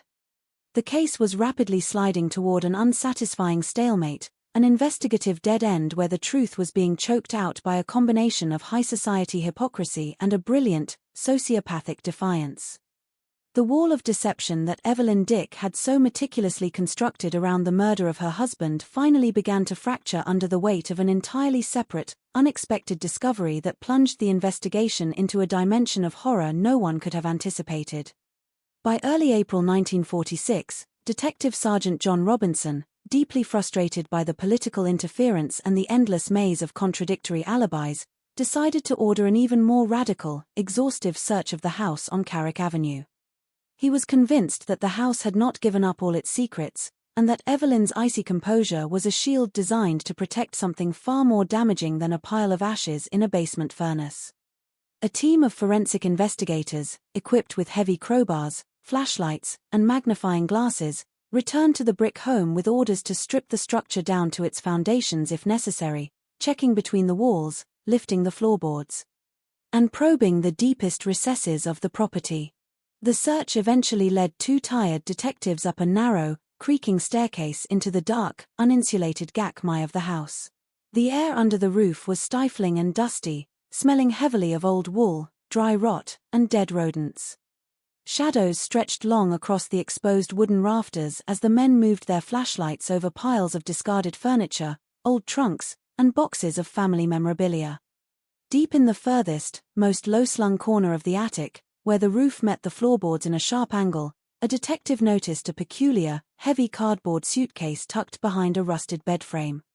The suitcase was bound tightly with multiple layers of thick, dirty hemp rope and wrapped in several layers of decaying newspapers, as if someone had gone to extreme lengths to seal its contents away from the outside world. As the detective dragged the heavy suitcase into the center of the attic, a faint, sickeningly sweet odor began to seep through the cracked cardboard seams, an odor that made the veteran officer immediately reach for his handkerchief. With a pocketknife, he sliced through the ropes, the sharp snap of the hemp echoing loudly in the quiet attic space. He peeled back the layers of old newspaper and forced the rusted latches open. Inside, the flashlights revealed a crude, heavy block of gray, amateurish 11 mang that occupied the entire lower half of the suitcase. The cement was rough, filled with air bubbles and cracks, showing that it had been poured in a hurry. But what caught the detective's eye was a dark, small piece of fabric protruding from the side of the hardened block, along with a tiny, white fragment that looked undeniably like bone.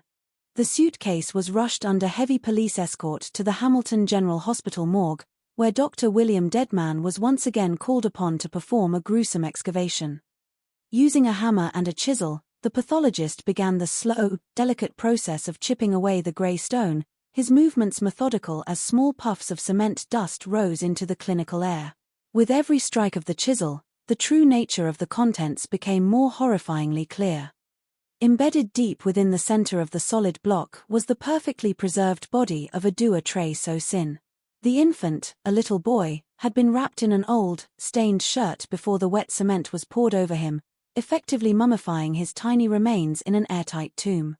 Dr. Deadman's examination of the infant's neck revealed a deep, dark furrow in the soft flesh, a clear indication that the baby had not died of natural causes or a sudden illness. He had been brutally sciatic to death with a heavy cord or a piece of string shortly after taking his very first breaths. A blood test and further forensic analysis of the unique fabric wrapping the child eventually yielded a devastating conclusion. The infant was Peter David White, the biological son of Evelyn Dick, born out of wedlock a year before her marriage to John, a child whose existence she had hidden from her high society lovers and her new husband with a cold, murderous finality. The discovery of the baby in the suitcase acted as a massive, shattering block and goat in the entire case, completely destroying Evelyn's carefully managed public persona. She could no longer play the part of the helpless, innocent victim of a domineering father or a shadowy gang of underworld bootleggers. The presence of her murdered child, hidden in a suitcase on her own Gakmai, cast her in a terrifying new light, exposing a pattern of calculated, domestic ruthlessness that shocked the conscience of the entire nation. The political pressure to protect her wealthy lovers evaporated overnight, as no public figure wanted to be associated with a woman who was now widely viewed as a monstrous child killer. When Robinson confronted Evelyn in the interrogation room with the photographs of the tiny body extracted from the 11 Mang, the icy veneer of the glamorous socialite finally cracked. For the first time since her arrest, her face went completely pale, her hands began to tremble uncontrollably, and the defiant smile disappeared from her lips. Realizing that the physical evidence against her was now absolute and unassailable, she began to weep, a cold, breathless sound that filled the sterile room. While she still attempted to blame her father for the physical act of the murder, her control over the narrative was completely broken.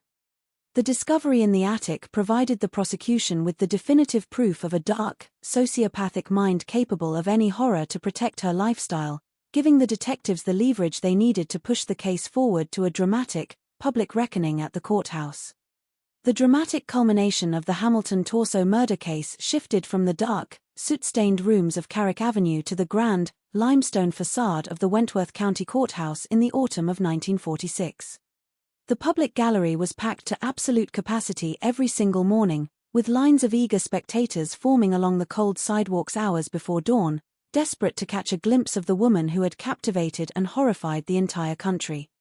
The atmosphere inside the courtroom was thick with a tense, theatrical anticipation, a sharp contrast to the solemn gravity of the judicial system.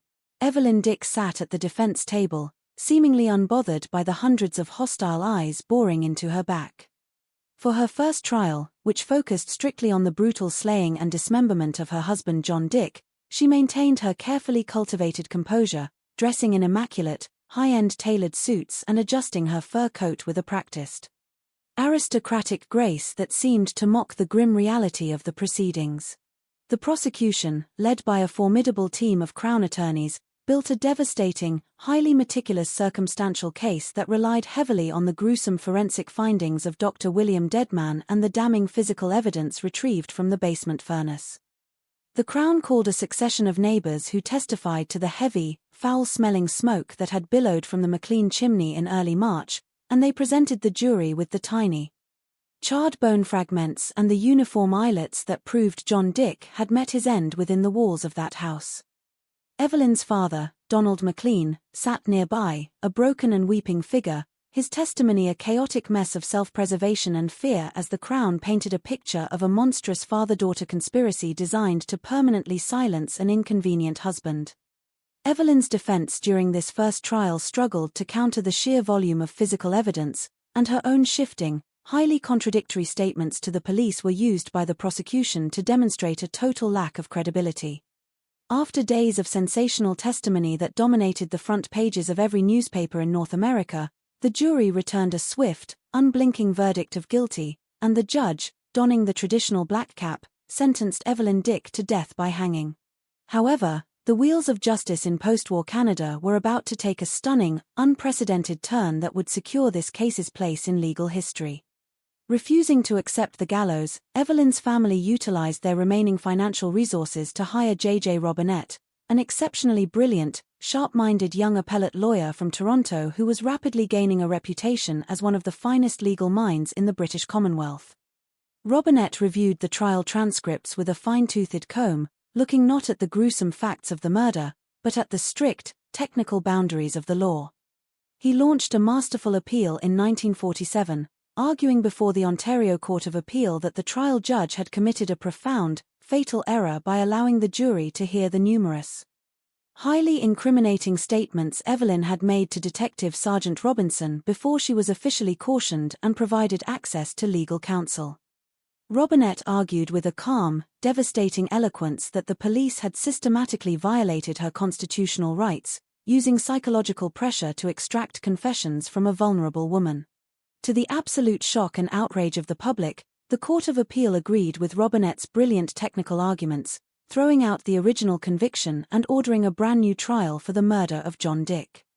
In this second murder trial, stripped of her self-incriminating statements, the prosecution's case was severely crippled. Robinette successfully created a massive cloud of reasonable doubt, pointing out that without her confessions, there was no direct, unassailable proof that Evelyn herself had wielded the saw or stoked the furnace, suggesting instead that her unstable father or one of her many mysterious, unnamed high society lovers could have committed the deed without her knowledge. The second jury, operating strictly under the narrow definitions of the law, delivered a stunning verdict of not guilty, and Evelyn Dick walked out of the courtroom a free woman on the charge of murdering her husband.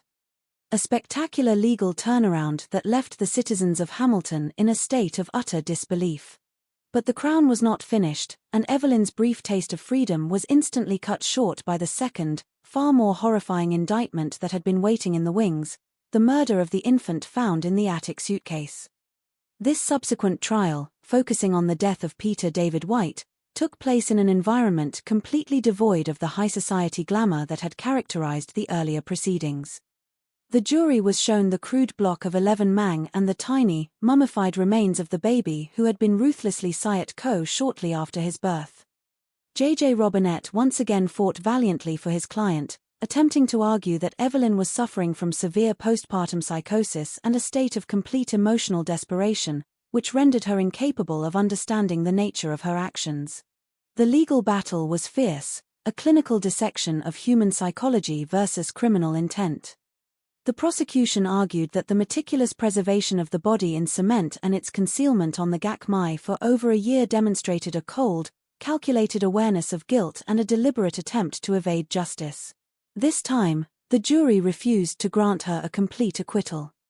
After hours of intense, agonizing deliberation, they settled on a compromise verdict, finding Evelyn Dick guilty of the lesser charge of toy NGO SAT, a verdict that reflected both the certainty of her involvement in the child's death and a lingering uncertainty regarding the exact, horrific circumstances surrounding her domestic life.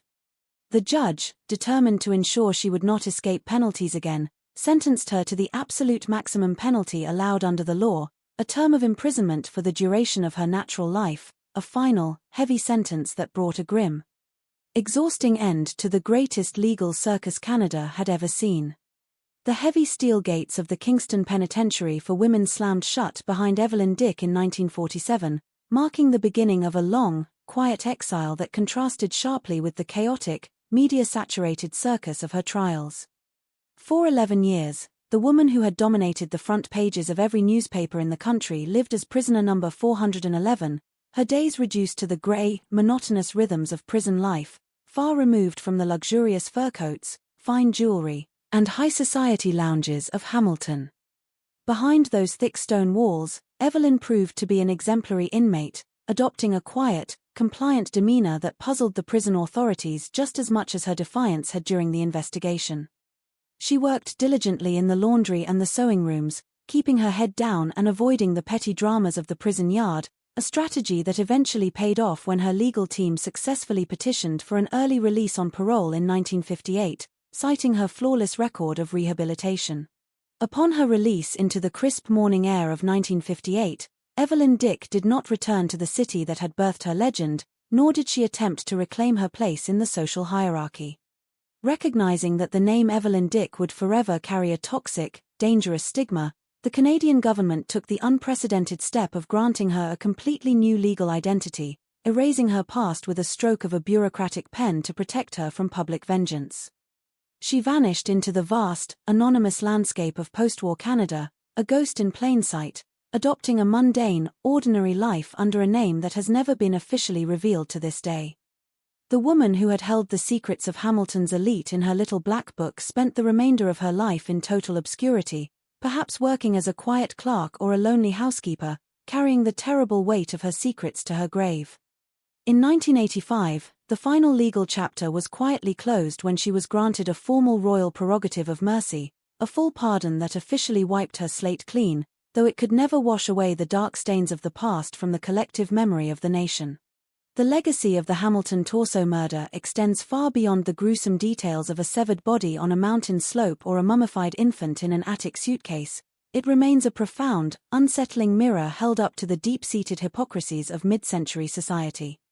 The case exposed the fragile, deeply flawed nature of a class system that sought to maintain a spotless veneer of Victorian morality while indulging in a hidden undercurrent of exploitation, greed, and vice. Evelyn Dick was a monster of the city's own making, a product of an environment where appearance was treated as the ultimate virtue and human beings were used as currency to buy social mobility. The powerful men whose names filled her diary were allowed to retreat back into the comfortable safety of their wealth and respectability, their reputations fiercely protected by the authorities, while the working-class family was left to bear the full weight of the public's moral outrage. Ultimately, the tragedy of this dark historical chapter lies in the complete, chilling erasure of its victims, whose voices were utterly drowned out by the sensationalized glamour of their killer. John Dick, a gentle veteran who had survived the horrors of a global war only to be butchered in the supposed safety of his own home, was reduced in the public consciousness to a mere anatomical curiosity, a nameless torso used as a prop in a grand legal theater. Even more tragic was the fate of little Peter David White, the baby whose brief existence was deemed an inconvenient obstacle to a mother's ambition, his memory preserved only as a cold block of stone in a police evidence locker. As the dust of time settles over the limestone cliffs of Albion Falls and the old brick houses of Carrick Avenue, the true lesson of the Hamilton torso murder remains a sobering reminder of what happens when the hunger for status completely hollows out the human soul, leaving behind a vacuum where the most monstrous impulses can flourish undetected beneath a polished, respectable smile. The echoes of the Hamilton torso murder continue to ripple through the fields of modern criminology, forensic science, and true crime storytelling, serving as a foundational case study that completely transformed how investigators approach multi-layered domestic crimes. In the decades that followed Evelyn Dick's disappearance from the public eye, the case became a permanent fixture in the curriculum of legal academies and police training facilities across North America, cited as a classic example of the dangerous intersection between psychopathy, social ambition, and systemic institutional vulnerability. Criminologists who have exhaustively analyzed Evelyn's behavior over her lifetime point to her as a textbook definition of a high-functioning sociopath, a master manipulator who possessed a rare, chilling ability to view other human beings not as independent entities worthy of empathy, but as mere tools to be utilized, drained, and discarded when they no longer served her immediate material desires. Her fluid transition between different alibis, her total lack of emotional effect when confronted with the horrific remains of her husband and child, and her capacity to charm the most experienced investigators and legal minds of her generation all demonstrate a profound psychological deviation that continues to fascinate and terrify researchers who study the dark anomalies of the human mind.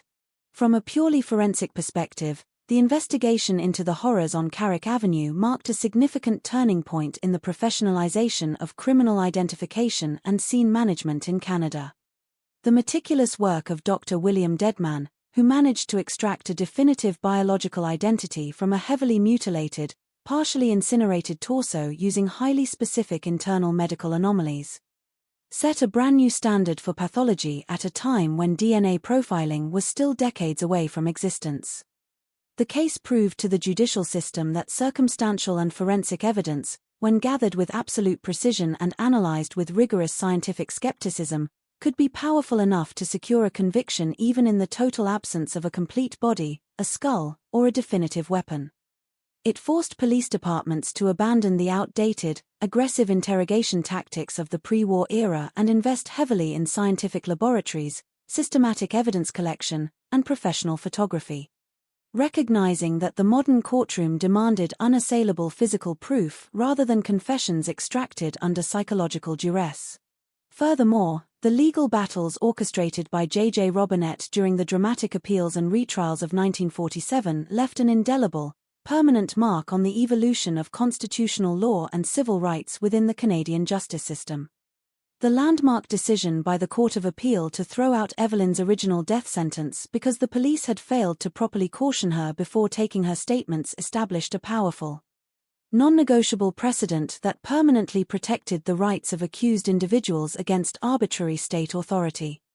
It forced a massive overhaul in how police officers conduct interviews, leading directly to the implementation of rigid, mandatory procedures for advising suspects of their right to remain silent and their right to immediate legal counsel, ensuring that the integrity of the judicial process could never again be compromised by shortcuts taken during a high-profile investigation. This structural shift, while intensely frustrating to a public that clamored for immediate vengeance, ultimately strengthened the framework of democracy, proving that the law must apply equally and perfectly even to those accused of the most monstrous, unspeakable crimes. As the years turn into decades and the mid-century world of 1946 fades into the distant pages of history, the physical landscapes that bore witness to this tragedy have undergone their own quiet, bittersweet transformations. The steep, limestone cliffs near Albion Falls, once the grim repository for a discarded torso, have been reclaimed by nature, turning into a peaceful scenic destination where families hike and children laugh beneath the shade of lush green trees. Entirely unaware of the dark terror that once paralyzed those very slopes. The modest brick house at No. 32 Carrick Avenue still stands, its exterior indistinguishable from the surrounding residential neighborhood, a quiet private home that keeps its dark history buried deep beneath coats of modern paint and new floorboards. A silent testament to the fact that absolute horror can hide comfortably behind the most ordinary, respectable facades. The story of Evelyn Dick remains a haunting, perpetual reminder that the thinnest veneer of glamour can conceal a bottomless well of human malice, and that the true monsters of our world do not always emerge from the shadows of the unknown, but can sometimes be found sitting right beside us, smiling across a dinner table in the quiet comfort of a suburban home. The enduring fascination with the Hamilton torso murder has also left a permanent imprint on Canadian popular culture, serving as a dark inspiration for generations of writers, playwrights, and filmmakers who seek to untangle the country's complex psychological relationship with true crime. For a nation that often prides itself on a historical narrative of quiet order, peace, and good governance, the sheer, theatrical violence of Evelyn Dick was a profound cultural shock that shattered the myth of Canadian pastoral innocence. In the decades following the trials, the case was transformed from a sordid piece of local police news into a grand, mythic Gothic tale, a modern-day folklore that captured the anxieties of a society transitioning away from traditional, conservative values.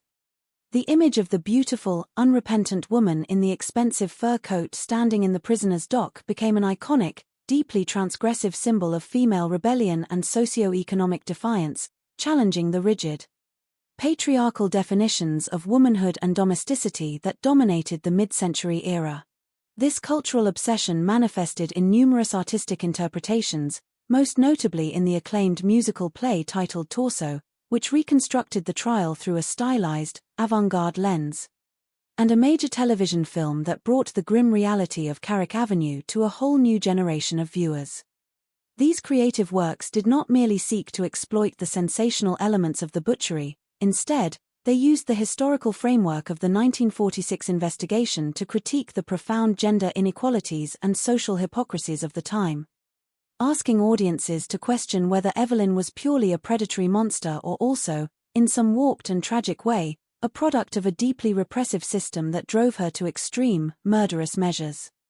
By translating the cold facts of the judicial archive into the emotional, visceral language of art, these creators ensured that the case remained a living, breathing part of the cultural discourse, forcing modern society to continually confront the uncomfortable truths about class, power, and justice that the city of Hamilton had tried so desperately to bury. Beyond its artistic impact, the memory of the Hamilton torso murder functions as a powerful, cautionary reminder of the ethical responsibilities that come with the modern consumption of true crime media. In an era dominated by sensational podcasts, dramatized television series, and online internet detectives, the story of John Dick and Little Peter David White serves as a solemn warning against the danger of turning real human suffering into a form of passive, desensitized entertainment. It reminds us that behind every gripping narrative hook, every shocking forensic breakthrough, and every dramatic courtroom reversal, there are real lives that were violently cut short, real families whose grief was paraded before a voyeuristic public, and real trauma that leaves a permanent, aching scar across generations. To truly respect the victims of history, we must look past the alluring, cinematic glamour of the perpetrators and focus our collective empathy on the quiet, forgotten souls who were left in the wake of their ambition. Ensuring that their names are remembered not merely as clues in a historical puzzle, but as human beings who deserved a life of dignity, safety, and peace. The profound, structural transformation of the city of Hamilton itself in the late 20th century provides the final, essential context for understanding how the memory of the Torso murder transitioned from an active, bleeding scandal into a distant, historical legend. As the decades advanced from the grim, smoke-choked post-war era of 1946 into the modern digital age, the sharp, geographical and social divisions that had defined the city's fractured soul began to slowly dissolve under the weight of economic restructuring and urban renewal. The massive steel mills along the bay, which had once powered the lower city and provided the grueling, manual labor that built Hamilton's working-class identity, faced severe economic downturns, automation, and downsizing, forcing the municipality to diversify its economy away from heavy industry toward healthcare, education, and technological innovation. The physical barrier of the Niagara Escarpment, while still a majestic natural feature splitting the upper and lower towns, lost much of its socio-economic potency as new residential developments, modern highways, and mixed-income neighborhoods spread across the plateau, blurring the rigid class lines that had once dictated a citizen's reputation and destiny. This urban evolution effectively stripped the Hamilton Torso murder of its immediate, volatile relevance, allowing the community to view the tragedy through a more objective, historical lens rather than a lens of raw, personal shock. The generation of citizens who had lined the cold sidewalks outside the Wentworth County Courthouse, who had gossiped about the names in Evelyn's Little Black Book, and who had smelled the phantom stench of smoke rising from Carrick Avenue slowly passed away, taking their personal anger and voyeuristic obsessions with them. In their place emerged a modern, progressive city that looked upon the events of 1946 not as a unique stain on its municipal honor, but as a fascinating, complex historical artifact that offered valuable insights into the social anxieties, gender dynamics, and legal limitations of a bygone era. The case became a subject of serious academic study, a topic for local historical walking tours, and a regular feature in museum exhibits detailing the history of the regional justice system, shifting from a taboo subject spoken of only in hushed, embarrassed whispers to a celebrated piece of local heritage that illustrated the resilience and evolution of the community's legal and forensic institutions. Ultimately, the long, labyrinthine saga of the Hamilton Torso murder stands as a timeless monument to the complexity of the human condition and the elusive, often imperfect nature of earthly justice. It is a narrative that defies simple categorization, refusing to fit neatly into the comfortable, black-and-white archetypes of traditional crime storytelling, where villains are easily punished and the innocent are completely vindicated. Evelyn Dick, with her dazzling beauty, her cold, calculating intellect, and her total, unblinking defiance of the social mores of her time, remains an enigma wrapped in a mystery, a woman who successfully manipulated the highest levels of the legal system to escape the gallows, only to spend the rest of her long life in a self-imposed, anonymous exile that was its own kind of prison. The true, absolute sequence of events that transpired inside that quiet brick home on March 5, 1946, remains locked away forever in the dark, cold corners of history, a secret that survived the furnace, the attic, and the courtroom, leaving behind only the haunting, quiet truth that the deepest, most terrifying darkness can flourish completely undetected beneath the polished, respectable surface of ordinary life. The final, lingering question that continues to haunt the historical record of the Hamilton Torso murder concerns the ultimate fate of the Black Book, that infamous, leather-bound diary which supposedly contained the names of 150 of Hamilton's most prominent and powerful men. Throughout the tumultuous legal proceedings of 1946 and 1947, the existence of this book acted as a silent, invisible character, dictating the movements of investigators, the decisions of the judiciary, and the frantic interventions of the city's political elite. It represented the ultimate leverage, a roadmap of the hidden vices and illicit double lives that pulsed beneath the respectable surface of the upper city. When the police initially seized the diary, it sent a shockwave of terror through the boardrooms, clubs, and mansions of the region. Men who had built their reputations on pillars of morality and civic duty suddenly found themselves staring into the abyss of absolute public ruin. The diary was not merely a collection of names, it was a weapon that had the power to dismantle marriages, collapse businesses, and topple political careers, and its mysterious disappearance from the secure evidence locker at the Central Police Station remains one of the most glaring, unanswered anomalies of the entire investigation. Many historians and investigative journalists who have spent decades picking through the archived remains of the case believe that the book was not stolen by a common criminal, but was instead systematically purged by an inside hand to protect the integrity of the ruling class. The theory suggests that senior officials, terrified of the catastrophic fallout that would occur if the names of judges' sons, high-ranking industrialists, and influential politicians were read aloud in open court, orchestrated a quiet cover-up. By removing the diary from the chain of evidence, they effectively neutralized the most dangerous element of the prosecution, forcing the legal teams to rely purely on the physical evidence of the torso and the infant. This calculated act of institutional preservation highlights the profound, systemic corruption that can take root when the interests of the powerful align against the pursuit of absolute truth.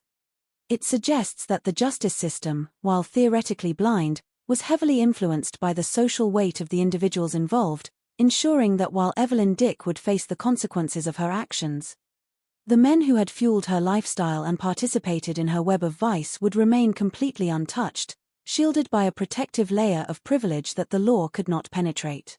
The disappearance of the Black Book also serves as a poignant reminder of the fragility of truth in the face of institutional power. Without that definitive list, the public was left to speculate, turning every prominent family in Hamilton into a potential subject of scandal. It created a climate of suspicion and paranoia that lasted for years, as rumors flew through the city about who might have been involved and what specific secrets were contained within those handwritten pages. This uncertainty only added to the mythic, gothic quality of the case, transforming it from a closed police file into an enduring local legend. The fact that the diary was never recovered, and that no one was ever held accountable for its loss, underscores the reality that history is often written by those who have the power to edit it. The true, full scope of Evelyn Dick's network, and the extent to which the city's elite were complicit in her activities, died alongside the book, leaving us with an incomplete narrative where the shadows are just as important as the light. Ultimately, the saga of the Hamilton Torso murder, with its missing evidence, its dramatic courtroom reversals, and its silent, ghost-like conclusion, forces us to confront the uncomfortable reality of how we remember the past. We are drawn to the spectacle, to the shocking imagery of the torso and the suitcase, but we often overlook the deeper, more systemic rot that the case exposed.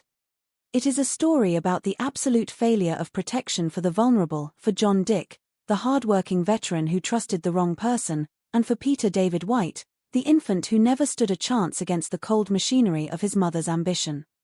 It is also a story about the resilience of the truth, which, despite the destruction of evidence and the passage of 80 years, continues to exert a gravitational pull on our collective consciousness. The Hamilton Torso murder remains a vital, throbbing nerve in the history of Canadian true crime, not because of the gore, but because it dared to pull back the curtain on the terrifying possibility that the social order we rely upon is far more fragile and far more corrupt than we are willing to admit. As we close the book on this dark chapter, we are left with the chilling realization that the most dangerous secrets are not the ones hidden in a basement furnace or an attic suitcase, but the ones that are successfully erased from the public record by those who fear the light of day. The psychological fallout within the remaining members of the McLean and Dick families in the aftermath of the trials offers a raw, heartbreaking look into the generational trauma that ripples outward from an act of extreme violence. While the public consumed the daily newspaper updates like chapters in a thrilling fiction novel, the actual human beings anchored to the tragedy were left to pick through the ruined shards of their lives in a town that refused to let them forget. Donald McLean, once a proud if overly ambitious street railway clerk who had pinned all his dreams of social mobility on his beautiful daughter, emerged from his 5-year prison sentence a broken, hollow ghost of a man. The community that had once nodded politely to him on his morning commute now turned its gaze away, his name forever synonymous with the basement furnace and the horrific butchery of his son-in-law. He spent his remaining years in a state of paranoid isolation, the walls of his modest world closing in until his death, a tragic testament to the destructive power of a blind, paternal devotion that had allowed itself to become complicit in monstrous behavior. On the other side of the fractured social divide, the family of John Dick was forced to carry a heavy, suffocating burden of grief that was continuously weaponized and cheapened by the sensationalist media coverage. For John's mother and siblings, the loss of their gentle, hard-working brother was a wound that could never properly heal, constantly rubbed raw by the public's morbid obsession with his physical remains. They had to endure the agonizing spectacle of 2 separate trials where John's character was repeatedly assassinated by defense lawyers seeking to create reasonable doubt, painted alternately as a volatile, abusive husband or a simpleton mixed up with dangerous underworld figures. The system that carefully protected the identities and reputations of the wealthy men in Evelyn's Black Book offered no such protection to the memory of the humble streetcar conductor, leaving his family to mourn him in a fishbowl of public scrutiny. Their private sorrow transformed into a cheap commodity for the entertainment of the masses. This stark disparity in the distribution of empathy and protection highlights a deeper, more systemic failure within the cultural memory of the era, where the aesthetics of crime consistently overshadowed the human cost. The morbid fascination with Evelyn's wardrobe, her icy demeanor, and her brilliant legal maneuvers effectively marginalized the suffering of those she left behind. Treating the violent destruction of a human life as nothing more than a dramatic background element in the story of a fascinating femme fatale. It is a pattern that continues to repeat itself in contemporary true crime narratives, where the magnetic pull of a charismatic perpetrator often blinds the audience to the quiet, unglamorous reality of the victims' shattered families. By dissecting the long-term emotional devastation inflicted upon the Dick family, modern historians are forced to confront the true, unvarnished nature of criminal violence, stripping away the cinematic illusions of glamour to reveal the cold, enduring agony of a family that was denied not only their son but also the dignity of a quiet, respectful mourning. As the decades slowly pulled the events of 1946 deeper into the realm of historical archive, the unresolved tension between the legal resolution of the case and its moral reality left a lingering sense of incompletion in the collective consciousness of Hamilton. The fact that no single individual was ever definitively convicted of the physical act of murdering John Dick remains a glaring, unresolved void at the center of the story, a reminder that the legal system is designed to evaluate evidence and adhere to procedure rather than uncover absolute metaphysical truth. Evelyn Dick's quiet, state-sponsored disappearance into an anonymous life allowed her to escape the ultimate accountability of history, leaving the community to endlessly debate the true extent of her guilt and the identities of those who might have aided her in the dark.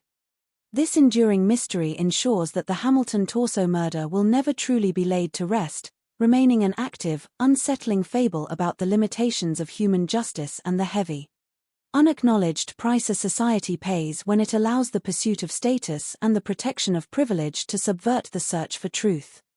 The broader sociological implications of the Hamilton torso murder also shed a critical light on the complex evolution of investigative journalism and the sensationalized power of the media in mid-century North America. The case erupted at a precise historical moment when printed newspapers were at the absolute peak of their cultural influence, facing intense competition from the emerging medium of radio and looking for visceral, high-stakes narratives to capture the public's fractured attention after the exhaustion of wartime reporting.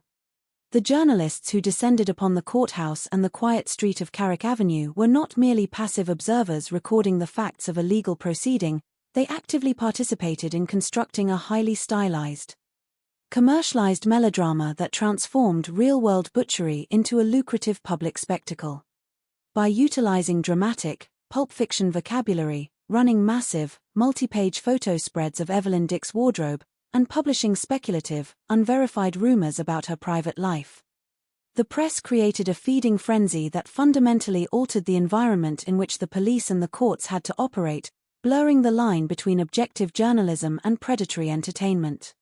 This aggressive commercialization of the tragedy established a dangerous precedent for the modern true crime industry, pioneering many of the narrative tropes and ethical compromises that continue to characterize contemporary media consumption. The Hamilton newspapers quickly realized that printing photographs of the grim, charred bone fragments or detailing the quiet suffering of John Dick's working-class family did not sell copies nearly as effectively as focusing on the magnetic, transgressive allure of the beautiful suspect.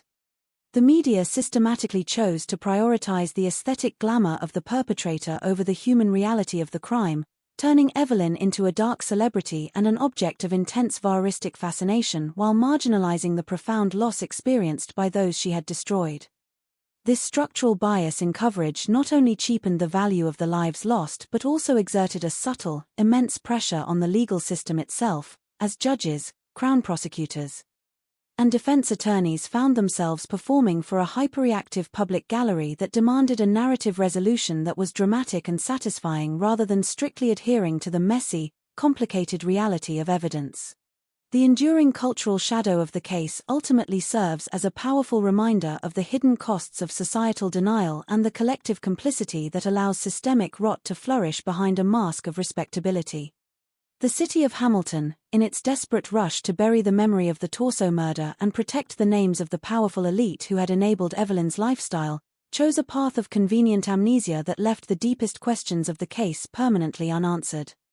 By treating the tragedy as an isolated anomaly, an act of singular, monstrous wickedness perpetrated by a lone femme fatale, the community avoided a painful, necessary confrontation with its own rigid class structures, its profound gender inequalities, and the hypocrisy of its moral institutions. As the archives remain sealed and the true secrets of 1946 fade deeper into the quiet expanse of history, the silent brick home on Carrick Avenue stands as a monument to the limitations of human justice, leaving behind a haunting fable about a society that was so terrified of its own reflection that it chose to let a murderer vanish into the fog rather than face the uncomfortable truth about itself. The profound, enduring mystery of Evelyn Dick's hidden life after her release from the Kingston Penitentiary for Women in 1958 introduces a surreal, almost cinematic dimension to the final chapters of this historic tragedy. When the state apparatus chose to grant her a completely new identity and a clean legal slate, they did not merely perform an act of bureaucratic mercy, they effectively erased a living monument of crime, casting her out into the vast, anonymous expanse of the Canadian landscape like a stone dropped into a deep, silent well.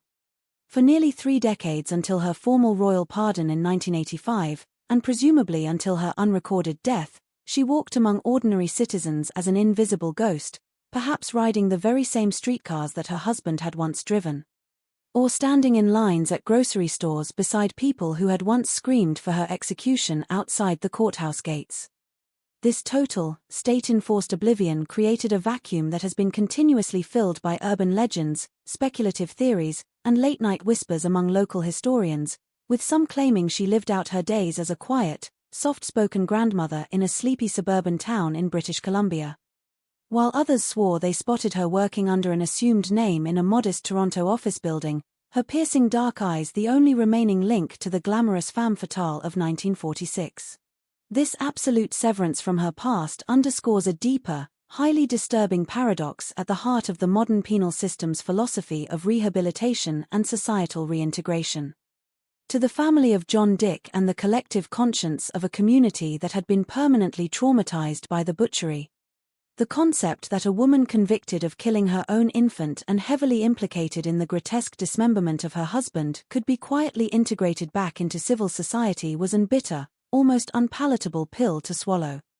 It raised uncomfortable, profound questions about the true nature of justice, asking whether 11 years of quiet compliance inside a prison laundry room could ever truly balance the scales against the violent, unnatural destruction of 2 human lives.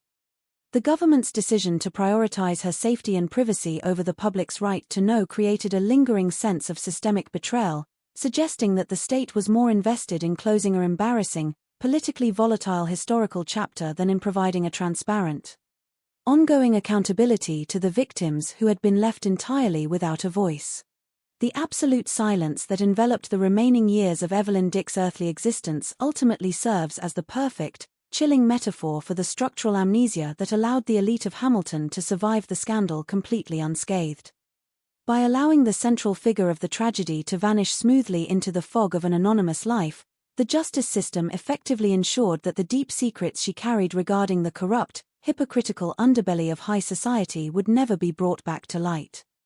The leather-bound diary with its 150 prominent names remained a locked historical relic, its potential to explode the social hierarchy of the province permanently neutralized by the passage of time and the enforcement of administrative secrecy. Evelyn's second life was a quiet space where she was forced to carry the crushing, internal weight of her monstrous deeds alone, a silent exile where the glittering illusions of her youth were replaced by the mundane, unglamorous reality of an ordinary survival. Leaving the world to endlessly ponder the true, unvarnished nature of a woman who had looked into the abyss of absolute malice and walked away with a brand new name. The institutional legacy of the Hamilton torso murder also fundamentally reshaped the evolution of forensic psychiatry and the evaluation of criminal insanity within the Canadian courtroom framework.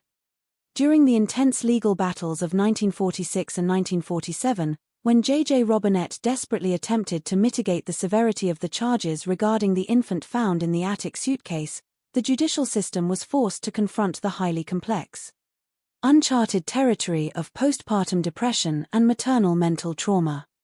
At the time, the legal definitions of sanity were rigidly dictated by archaic 19th-century standards that required an absolute, clear-cut choice between binary states of total awareness or complete, unblinking madness.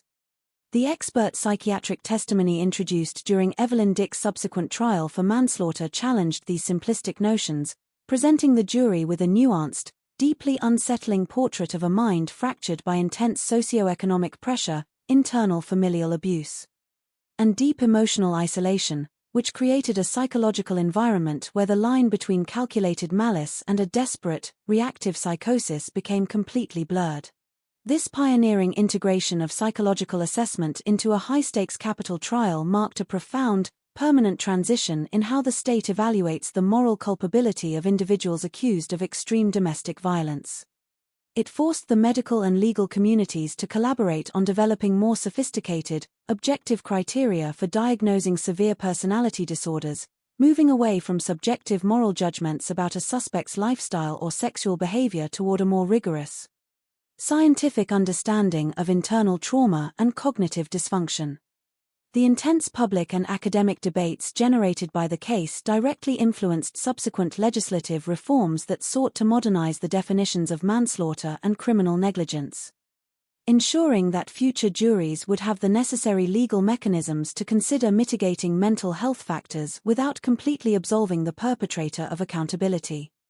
By forcing a clinical, unblinking dissection of Evelyn's internal psychological landscape under the harsh glare of the courtroom, the trial stripped away the simplistic, moralistic fairy tales of the past, paving the way for a more humane, scientifically grounded approach to criminal justice that sought to understand the hidden roots of violence rather than merely reacting to its gruesome symptoms. Yet, despite these significant advancements in legal doctrine and medical science, the memory of the Hamilton torso murder remains a deeply troubling, unresolved ghost within the collective memory of the legal community. A stark reminder of the inherent limitations of human institutions when dealing with absolute, remorseless malice. The sophisticated psychological theories and elegant legal frameworks designed to explain her actions ultimately fell short of capturing the dark, inexplicable core of her personality, leaving behind a lingering sense of discomfort that no academic analysis could ever completely dispel. The fact that a woman could orchestrate the systematic destruction of her husband and the cold-blooded elimination of her own child while maintaining a spotless, charming demeanor in public exposed a terrifying vulnerability at the heart of civil society, a realization that the most destructive, predatory impulses can exist in perfect harmony with a highly polished intelligence. Evelyn Dick did not merely break the laws of the state, she shattered the comforting, essential illusion that human behavior is inherently rational and predictable, leaving behind a legacy that continues to challenge our fundamental assumptions about the nature of evil, the efficacy of punishment, and the heavy, unacknowledged price a community pays when it mistakes the maintenance of appearances for the possession of a soul. The ultimate dissolution of the McLean household at No. 32 Carrick Avenue following Evelyn's final incarceration serves as a stark, physical manifestation of the moral collapse that had taken place within its walls. Once a meticulously manicured stage where a family of modest origins played their desperate, high-stakes game of social pretension, the property quickly became a cursed landmark. An object of deep local superstition and morbid curiosity that the city's real estate market could neither absorb nor entirely erase. Neighbors walking past the house on chilly autumn evenings reported a heavy, unnatural silence hanging over the front porch, the windows dark and bare after the police had stripped the interior of its contents for evidence. The structural history of that ordinary two-story brick building highlights how deeply an act of monstrous domestic violence can infect a physical space, transforming a symbol of post-war family stability into an unsettling monument of hidden rot. Even after the house was eventually sold to oblivious newcomers and underwent decades of superficial renovations, the dark lore of what had transpired in the kitchen sinks, the basement furnace, and the tight corners of the attic remained deeply embedded in the soil of the neighborhood, passing down through generations of Hamiltonians as a grim local legend that refused to fade. This physical endurance of the crime scene mirrors the deep, unyielding trauma that continued to plague the industrial lower city, where the working-class community felt a lingering, bitter resentment over how the judicial system had managed the fallout of the tragedy. To the laborious, factory hands, and streetcar conductors who lived along the grid of soot-stained streets, the outcome of Evelyn's trials was a definitive proof that the law was not blind, but highly sensitive to the preservation of upper-class respectability. The fact that the wealthy patrons who had funded Evelyn's lavish lifestyle and populated her secret black book were allowed to slip quietly back into the anonymity of their privileged circles, while the humble memory of John Dick was thoroughly dissected and cheapened, created a profound crisis of faith in the institutions of public justice. It reinforced a cynical, enduring belief that the state was far more invested in protecting the psychological comfort of the wealthy elite atop the mountain than in defending the dignity and lives of the ordinary citizens who kept the city's factories humming down below, leaving a legacy of class division that continued to color Hamilton's political and social landscape for decades. As the archival records from 1946 remain locked away from public view, guarded by strict privacy laws and the passage of time, the unvarnished truth of the Hamilton torso murder has effectively transformed into a dark, historical myth. A fable that says far more about the society that witnessed it than the individuals who perpetrated it.